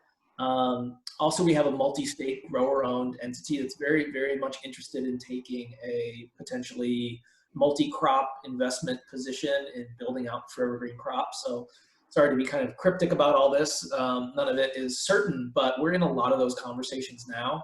We also have a group of growers that's looking at cooperative development around Kernza to start with. So all of these conversations are in development. You know, none of it is necessarily certain, but there's a lot of robust activity that keeps Connie and I very, very busy. Yep. So the last thing I guess I'll say before we hand it over, I guess, to Don again, is that towards the end of the tour now, we'll be highlighting hazelnuts. And we've talked a lot about Kernza, and we've talked about the oil seeds and flax, but hazelnuts are part of the portfolio as well. And cluster work is beginning for hazelnuts as well. So there's going to be strategic plantings of hazelnuts in the upper Midwest with that idea, again, of information sharing, increasing grower acreage, and improving supply chain efficiencies across hazelnut work as well. So lots of exciting things to talk about around that crop as well.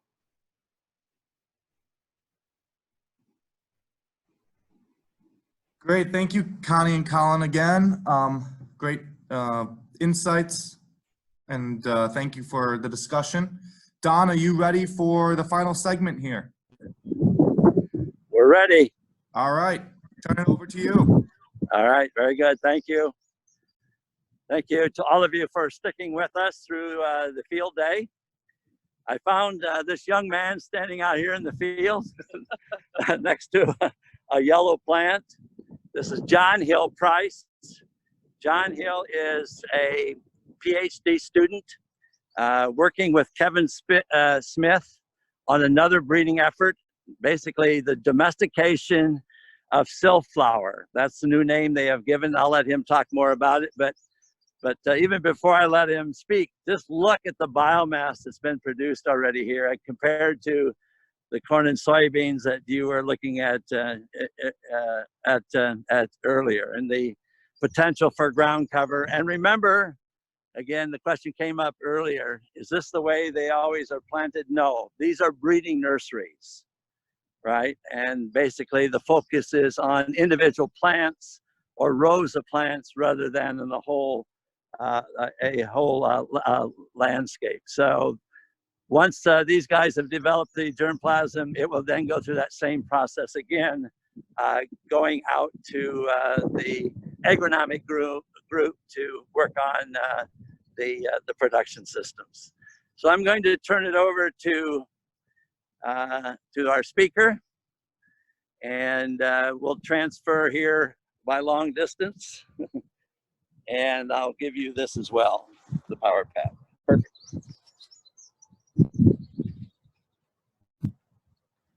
All right, hello everyone. So as Don said, my name is John Hill Price, and I am going to talk to you about Silflower. So Silflower, or Silphium integrifolium, is the scientific name. We've recently given it the name Silflower because we think that sounds better than Silphium. Is a wild relative of the sunflower. It's native to prairies throughout the central United States. And we, in collaboration with a number of other institutions, particularly the Land Institute in Kansas, who actually initiated this research, are trying to domesticate it as a new perennial oilseed crop. So I'm sure at this point in the field day, you've heard all about the benefit of perennials, why there's something we want on the landscape. So I won't belabor that point. But I will say that we think that Silphium does all of those things that other perennials do, that it helps prevent erosion, that it protects the soil. Some specific unique things about Silphium that make us particularly optimistic about it as a crop. One is what Don alluded to, the early season biomass. So these plants are probably about 4 feet tall, and they've been above the surface of the soil since the end of April, beginning of May. So that means there's been a month and a half that they've been protecting the soil. They've been soaking up water from those early season rainstorms. They've been preventing erosion. If you compare that to something like corn or soy, there's some cornfields over here across the way that are about 1.5 foot tall. They've probably been in the ground since middle of May. So we've got a leg up on them there. Another thing about Silphium that makes it unique is that it is incredibly drought tolerant. Even for a perennial, it has a very deep root system. And we have a lot of evidence going back to folks like Leopold, actually, or even earlier from the Dust Bowl era, earlier than that, that suggests that it does really well in drought environments. We think that it doesn't need irrigation even in very dry areas, or it needs very little irrigation. So helping to preserve our water resources in that way. Another benefit of Silflower is that it's very popular with pollinators. So this field is not in bloom yet, but I brought out an example that is. So this is a plant from one of our greenhouses, and you can see that it has this beautiful yellow flower on it. In about a month, this whole field will be a sea of these yellow flowers, and with it will be swarming with bees and butterflies. So we're providing habitat, we're providing nourishment for these important insects. So then finally, in addition to all those great environmental benefits, Silflower also produces vegetable oil. We can crush the seeds for an oil that is similar to sunflower oil, or similar to landrace or traditional sunflower varieties. So similar fatty acid composition. You can use it as a cooking oil. We think that the seed protein could also be used for animal feed. So we're hoping to let farmers protect important soil, water, and insect resources while also producing vegetable oil. So our work here at the University of Minnesota has 3 main focuses. One is on breeding, which is where I work. So with breeding, we're working to evaluate Silflower lines or varieties in different environments across the state and across the country, seeing what does well where, and we're also trying to figure out what traits are important. So with an established crop like wheat or soybean, you know what's important. You know what makes a good wheat plant. With Silflower, we don't necessarily have that information, so we have to figure it out through experimentation. Once we have that information, we can use it to develop better Silflower varieties. So some traits we are selecting for are the size of the seeds, which makes them easier to process, more oil in the seed. We're selecting for shorter plants and plants that have growth habits that make them more amenable to mechanical harvest, and also working on things like when they flower. In addition to breeding, we're doing agronomics work here at the U, figuring out what the best management practices are for Silflower. How do we grow it? How far apart should the plants be spaced? How much nitrogen does it need? Things like that. And then finally, we're doing a lot of genomics research, delving into the Silphium genome to develop resources that can speed up breeding. And we're also looking at the wild diversity available to us in Silflower. So this plant is native to everywhere from Southeast Texas and Mississippi to Iowa, which means it's adapted to a lot of climates.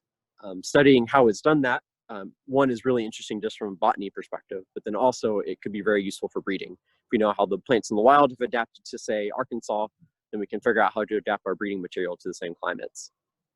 And all this work goes hand in hand. So for example, this field that I'm standing in is a variety trial, and it consists of lines that I've selected through evaluating in different climates, and then my colleagues on the agronomics team are evaluating in a different experiment to see if they're actually as good as I think they are. So I want to take a moment to talk about some of the challenges we're facing, because I think that that is an important context for you to have. One issue is disease. So Silflower is a new crop. And when you take a plant out of the wild and put it into an agronomic system, all those insects and fungi which preyed on it in the wild now become agricultural pests. One example of this is rust, which you can see this, well, I think you can see, there's orange pustules on this plant. That's a fungal disease that's attacking the leaves and the stems. It's not so much a problem in Minnesota, but it's a huge problem in Kansas. So we're working with the Land Institute. They're leading this work, but we're also helping them figure out what are sources of resistance, particularly in the wild, and how do we evaluate if it's a problem. There's also some insects that are issues. Another problem that we have in Silflower is the synchrony of harvest or harvestability. So each of these plants has anywhere from 8 to probably 20 stalks, and each of those stalks will have anywhere from 10 to 30 flowers, and those flowers will all ripen at different times, with the ones on the lowest in the plant ripening first and then later as it moves up, which means we may have situations where the earliest flowers on a plant are so ripe that they're dropping their seeds, while the latest ones on the plant aren't ready to harvest yet, which may lead to yield loss.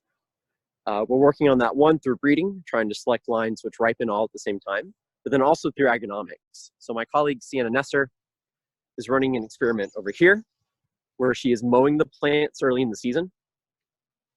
So she's cutting them down to just a few inches above the soil. And because this plant grows back so fast, and we have some evidence to suggest that it can grow back quickly enough to not lose much yield, but the plant that grows back will be much shorter, which makes it easier to harvest, and we think that they will all ripen in a narrower window.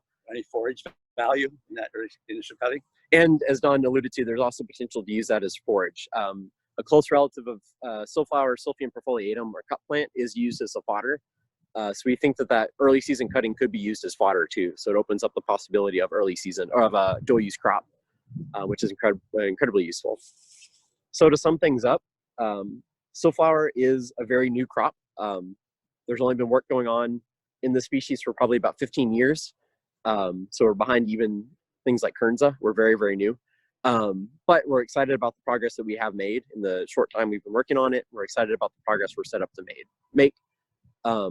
And we're optimistic about its use as a oilseed crop, a perennial oilseed crop for the upper Midwest and for the rest of the U.S. Did you talk about drought tolerance? Yes, I did. Yeah, so this is Don over here.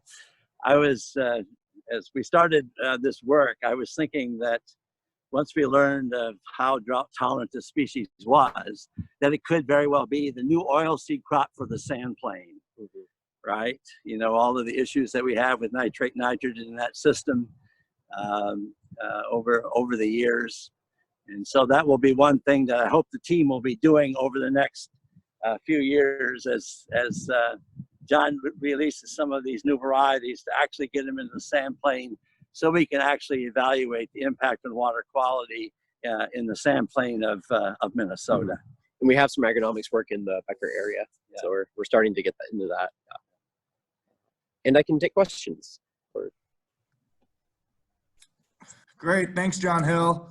I don't see any questions on the chat here. I'm not sure if, Don, do you have any additional questions? No, I just want to make sure in terms of the, you know, we talk about this as an oilseed crop, but also remember it's a protein crop. So as we pull oil out of it, there would be another market for the protein that's produced from the seed, as well as John Hill mentioned, using it also as a forage in the spring, right? Great. And John, could you, what are the different, in front of you, I think you went over this, but what are the different stages and of the crops in front of you? Are those different breeding trials? Yeah, so the field over here on the left is what we would call a variety trial. So there's about 6 or 8 different varieties in that field planted in small blocks. Are they rows or blocks? Blocks, 4x4 blocks. All right. So they're being evaluated here and then in Isanti, mostly for yield, but for flowering time and a few other traits. Yeah. So that would be a block right here. Yeah. This is one variety in this block. 2 rows. Yep. 2 rows about 10 feet long would be a block of one of his new germplasm developments. Yeah. And then this mowing study is just 2 or 3 different varieties, because it's more of it's not a breeding study, so it's more consistent germplasm. Yeah. Awesome. Great. Thank you. Okay, Donna, we moving. Oh, we have one question. This is from Jen. Are you noticing any significant differences between this variety test and the one in Isanti?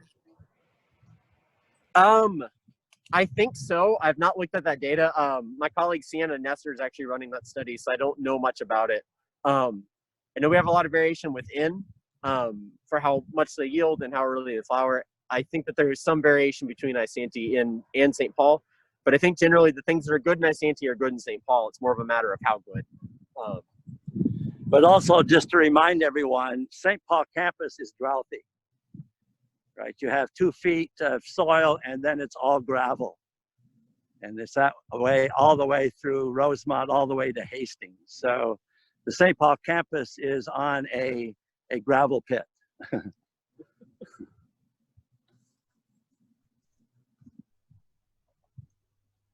I think And that's it for questions.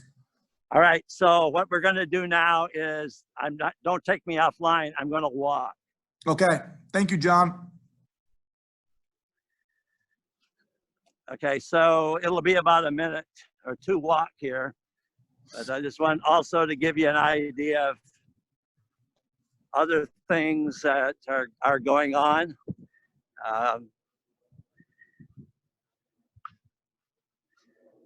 This is the area over the years where soybean varieties were developed. Over here is where the corn varieties were developed over the years.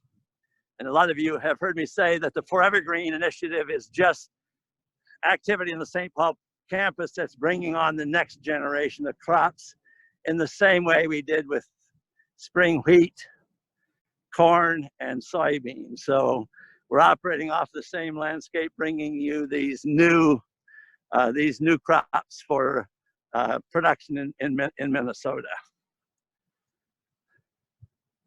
Now I'm going to be walking towards the Hazelnut area. Some of you know something about this program. Some of you may be hearing about it for the first time. But also wanted to point out one other thing. Can you see the area down there that's yellow plants? That's another breeding area for pennycress down the hill. So right in front of me is part of the Hazelnut germplasm development program. So as we go through this, the story is about the same. Going out and finding wild types, making crosses, and then picking ideal plants that can be then propagated for planting into nurseries across the state in the future. A lot of the work that we're doing here is in partnership with the University of Wisconsin. This has been a joint venture. About 6 years ago, we received a grant of $800,000 from the Specialty Crops Initiative. And then this last year, we received another grant for $6 million. So the reason I say that is just to remind you that as you invest in us, the germplasm that we are developing allows us then to bring in substantial other resources to maintain the program.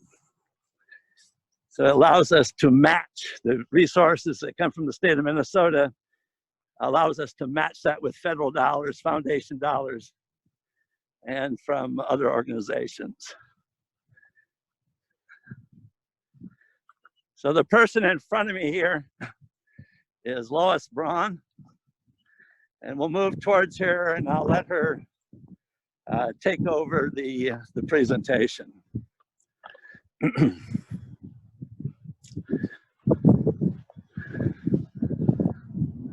Just switching back over, you can see the pennycress field from here versus it's being mature and the other crops just starting to develop.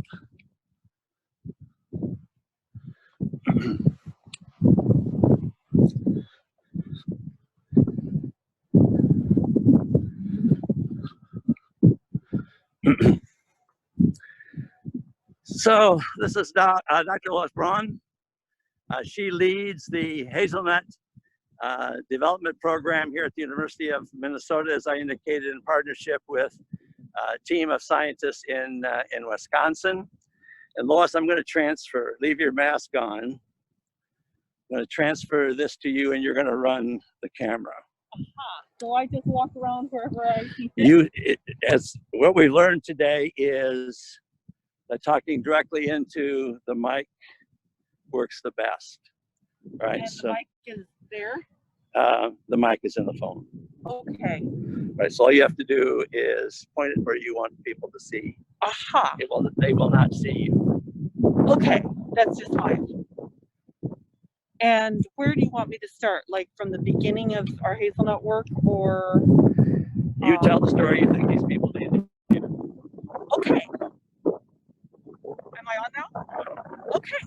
Hi. So I think Don walked you through what I call the old alfalfa field, which is a very good illustration of how hazelnuts can fit on hillsides, other steep slopes. That was an alfalfa field before we planted the hazelnuts, and we narrowly used Roundup to kill the hazelnuts in, oh, I'm supposed to be pointing it there. Sorry about that. So I'm talking about that field. No?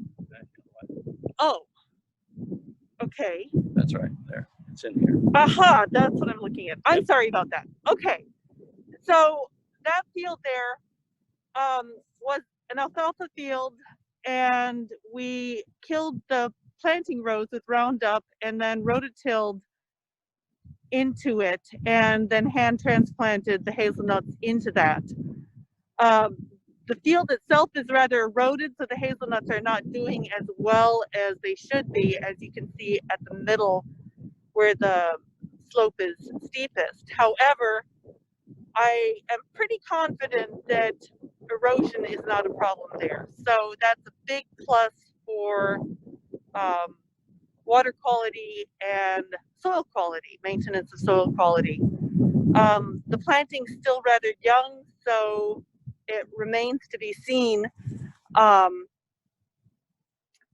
well they actually perform on such soils. But let me start at the beginning of our hazelnut work, which is that I'm going to walk real quickly to one of our replicated trials. Hazelnuts were, or should I say, the hybrid hazelnuts grown in the Midwest are hybrids between European hazelnuts, which are the domesticated hazelnuts grown in Europe, as their name implies, and native American hazelnuts, which are winter hardy in Minnesota and tolerant to a disease that kills the European hazelnuts. So the hybrids supposedly combine those two qualities and have a high level of disease resistance or disease tolerance, and obviously are also winter hardy in Minnesota. But the natives don't have very big nuts, and so they're very hard to crack. They have thick shells. So making them into a viable commercial crop is a little difficult, but the hybrids have larger nuts, somewhat thinner shells, and so are more viable as a commercial crop. So they were popularized in Minnesota by somebody named Phil Rutter, who runs Badger Set Research Farm down near Lanesboro. And Phil Rutter sold thousands of hazelnuts to growers. So we had huge amounts of seedlings, very genetically diverse seedlings on the landscape, that each one of them was genetically unique. And so the seedling populations were not very useful for commercial production because they were totally unpredictable. There were quite a few good individuals in there, a few exceptionally good individuals, but most of them were mediocre or downright unproductive. And for a commercially viable crop, we need much more uniformity than that. So starting in 2016, teams from the university went around to many of these seedling plantings on farms, asked the farmers, show us your best plant, or help the farmer decide what the best plants were. And then we did something called mound layering, which is a method of vegetative propagation.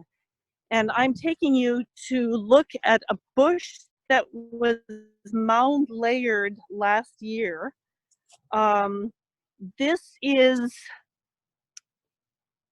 a full-grown bush. What we do is we cut it down in the winter and it sends up new shoots, and then in midsummer. In fact, in about 2 weeks, we will start doing this again.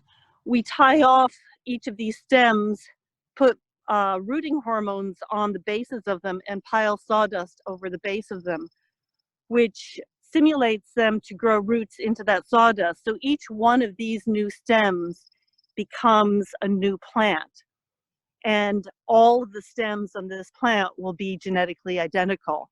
So what we did when we went around to these farms, starting in, well, we started scouting them in 2006, and starting in 2008, we went and we mound layered all the best plants to produce clones of them that we then planted into replicated trials. And this is one of our replicated trials. So fast forward to 2017, we had enough data from those plants to select the best ones. And we identified, about 20, give or take, that we thought were the best. And then we started a second round of mound layering, which is what you see here. In this particular row, there are 3 plants that have been mound layered. The plants in between, like this one right here, were coppiced just so that they wouldn't crowd out the ones that we were interested in. These shoots here, these taller shoots, are what we call nurse stems. After we do this for a few years, the nurse stems are kept to nurture the mother plant root system. But anyway, so we're now at a stage where we are starting a second round of evaluation of our top 20 or so plants. And so now, because we've got, already we've got them in replicated trials, where we had 5 replicated trials and 3 of each plant in each of those trials. So we've got 15 of them. And so now we're getting multiples of the 15, which means that we have potential to have much larger replicated trials, which takes us over here, which is what we call our joint performance trial, where we are comparing the best plants to come out of the Upper Midwest hazelnut breeding program with the best plants to come out of some other breeding programs in other places. The big plants you see in the field are from Ontario. And the reason why they're bigger was just because Ontario had an easier time with propagation than we did. And so they're a couple of years older. The ones in the tree tubes are the ones that we planted last fall. I was just evaluating them and I'm very pleased with survival so far. There are a few other small ones that are not in tree tubes that we planted in fall of 2018. So now side-by-side comparisons of our best plants with the ones from Ontario. We have a few from Nebraska as well, and we are waiting for plants from New Jersey, from the Rutgers breeding program. And if we are successful, or should I say, we will select the best ones from those to release to growers. We're actually at the beginning of a process of starting to establish on-farm trials with those same plants, scattered throughout the whole state of Minnesota. Tell them about the co-op. Okay, so a lot of those growers who have, hundreds of seedlings are at the stage now where they're harvesting. They harvest with a blueberry picker over the tops of the bushes. And even though as a whole the plantings aren't very productive, they have enough material that they are starting to market. And so I think the current numbers, probably about 20 or maybe more than that by now. 20 growers have gone together to establish what's called the American Hazelnut Company, which is doing cooperative hazelnut processing and marketing. Now, hazelnut processing is pretty involved because you've got to get the nuts first out of the husks and then out of the shells, and then you got to roast them. How long will it be before you release the first lines of hazelnut from the Forever Green initiative? Well, that all depends on propagation. So I've talked about the mound layering system, but with only, we started with one plant, and then each one of those could produce about 15 new plants, and then we have to wait another 8 years before we can do 15 plants from each of those. So that's a very slow process in getting new plants. What we are hoping for is micropropagation, which is a method that can produce many new plants, like thousands of new plants, just from little pieces that are about a centimeter long on a petri dish under sterile conditions. However, hazelnuts are proving to be rather recalcitrant to micropropagation. But if we are going to release them on a large scale, we really need micropropagation. So to Dawn's question about how long before we release new varieties, we are almost ready to release new varieties now if we can just get them propagated. And so any questions?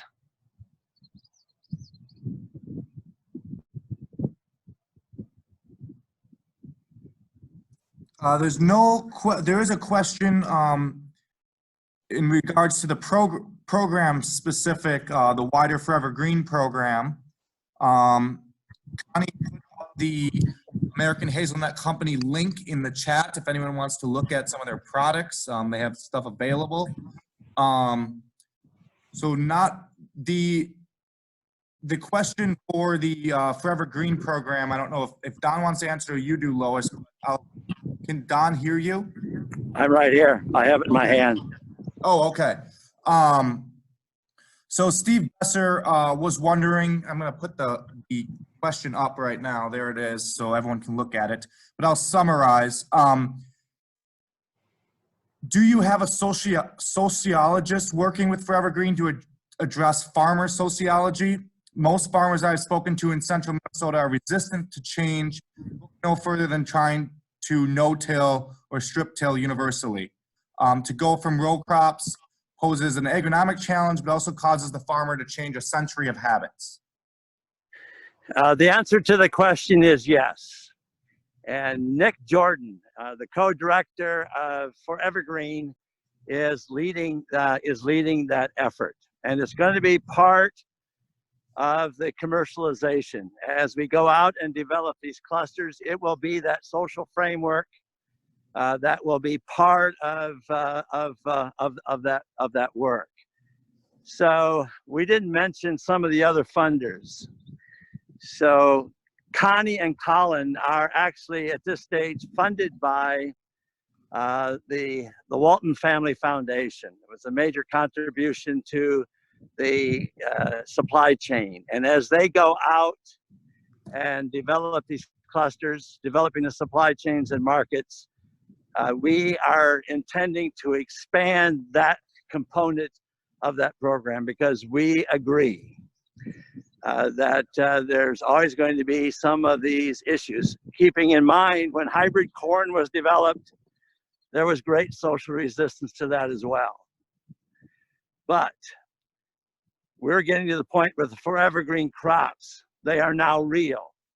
You can put them on the landscape and you can look at environmental as well as economic outcomes, and presenting that case to a farmer, I think will have an impact on the thinking within a community. And that's the reason that we're doing the cluster model.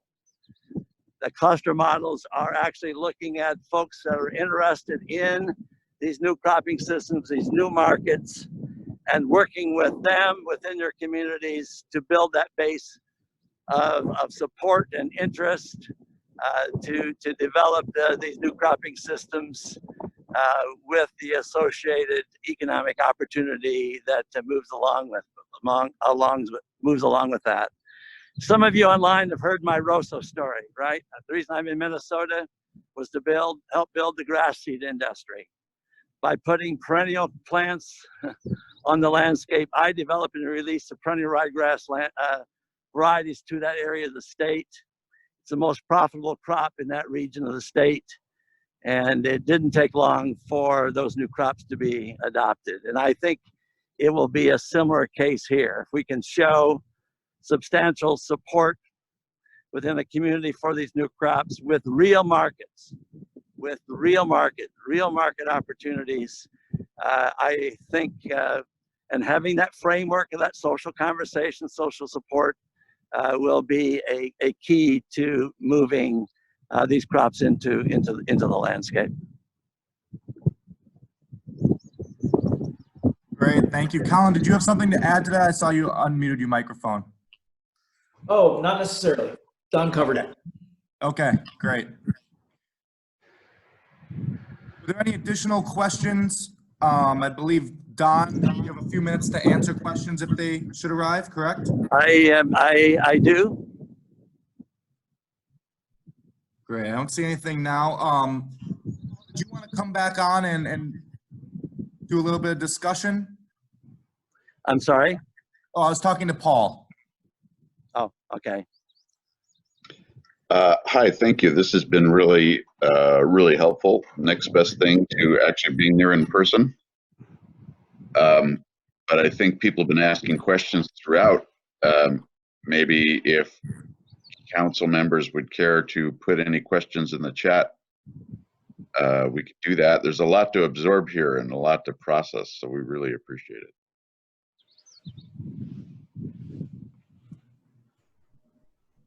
Great, thank you, Paul. We can just wait around a few seconds here to see if there's any questions that arise, and I'll forward them to you, Don. Well, Cody, I guess I will bounce off Don's comments there briefly. This is Colin. To say that with a couple of these crops and cropping systems, we're definitely in an early adopter phase, meaning that this moves forward. But you have a lot of folks who maybe don't want to be the first out on the dance floor, so to speak, but sure don't want to miss the boat. And so we have those early adopter growers coming forward that have been tracking the development of these crops for a number of years. We've cultivated grower lists for Kernza, for example, that we're regularly in communication with a couple hundred growers that are tracking that crop, for example. And then I think there's a wave of growers that certainly want to be on the front end. And then you have others that will, transition over time as it becomes, if that market is established, there may be a little more risk averse. And then, like anything else, you maybe have a group that is more recalcitrant, you could say. But again, it's really to focus on those early adopters, those go first farms, the next wave of growers, and then to try to establish a new norm of more diversified cropping systems and continuous living cover. So that's kind of where we're at currently. Okay. Yeah, so we really appreciate all of the financial and spiritual support for this work. We are very proud of this program that we put together over the last 25 years. As some of you know, it's getting a lot of national recognition. A lot of the food companies are now calling us rather than us calling them, that want to partner with us around the continuous living cover for evergreen concept. So that is exciting because we all know none of these crops have value unless you can move components into the marketplace. And again, I'll just say to the group, that's what's unique about this program. We weren't able to show you the food science group today, but you can go up on the website and also look at a series of webinars from the food science team, as well as the marketing team in greater detail. So basically what we showed you today were the first two steps, very important steps. And that is the development of this new germplasm. If this work wasn't underway, there would be no new options for farmers in the future. In the same way, if the public sector hadn't invested in those other crops that are now in the Minnesota landscape, they would have been delayed by many years. So again, thank you for taking the time to spend your morning with us. And remember, we're always available. If any of you as individuals want to stop by and actually look at some of this in greater detail, we're readily available to set up those tours for and with you. So again, thank you very much. Appreciate it. Stay well. Great. Thank you. And thank you everyone for joining. See you later.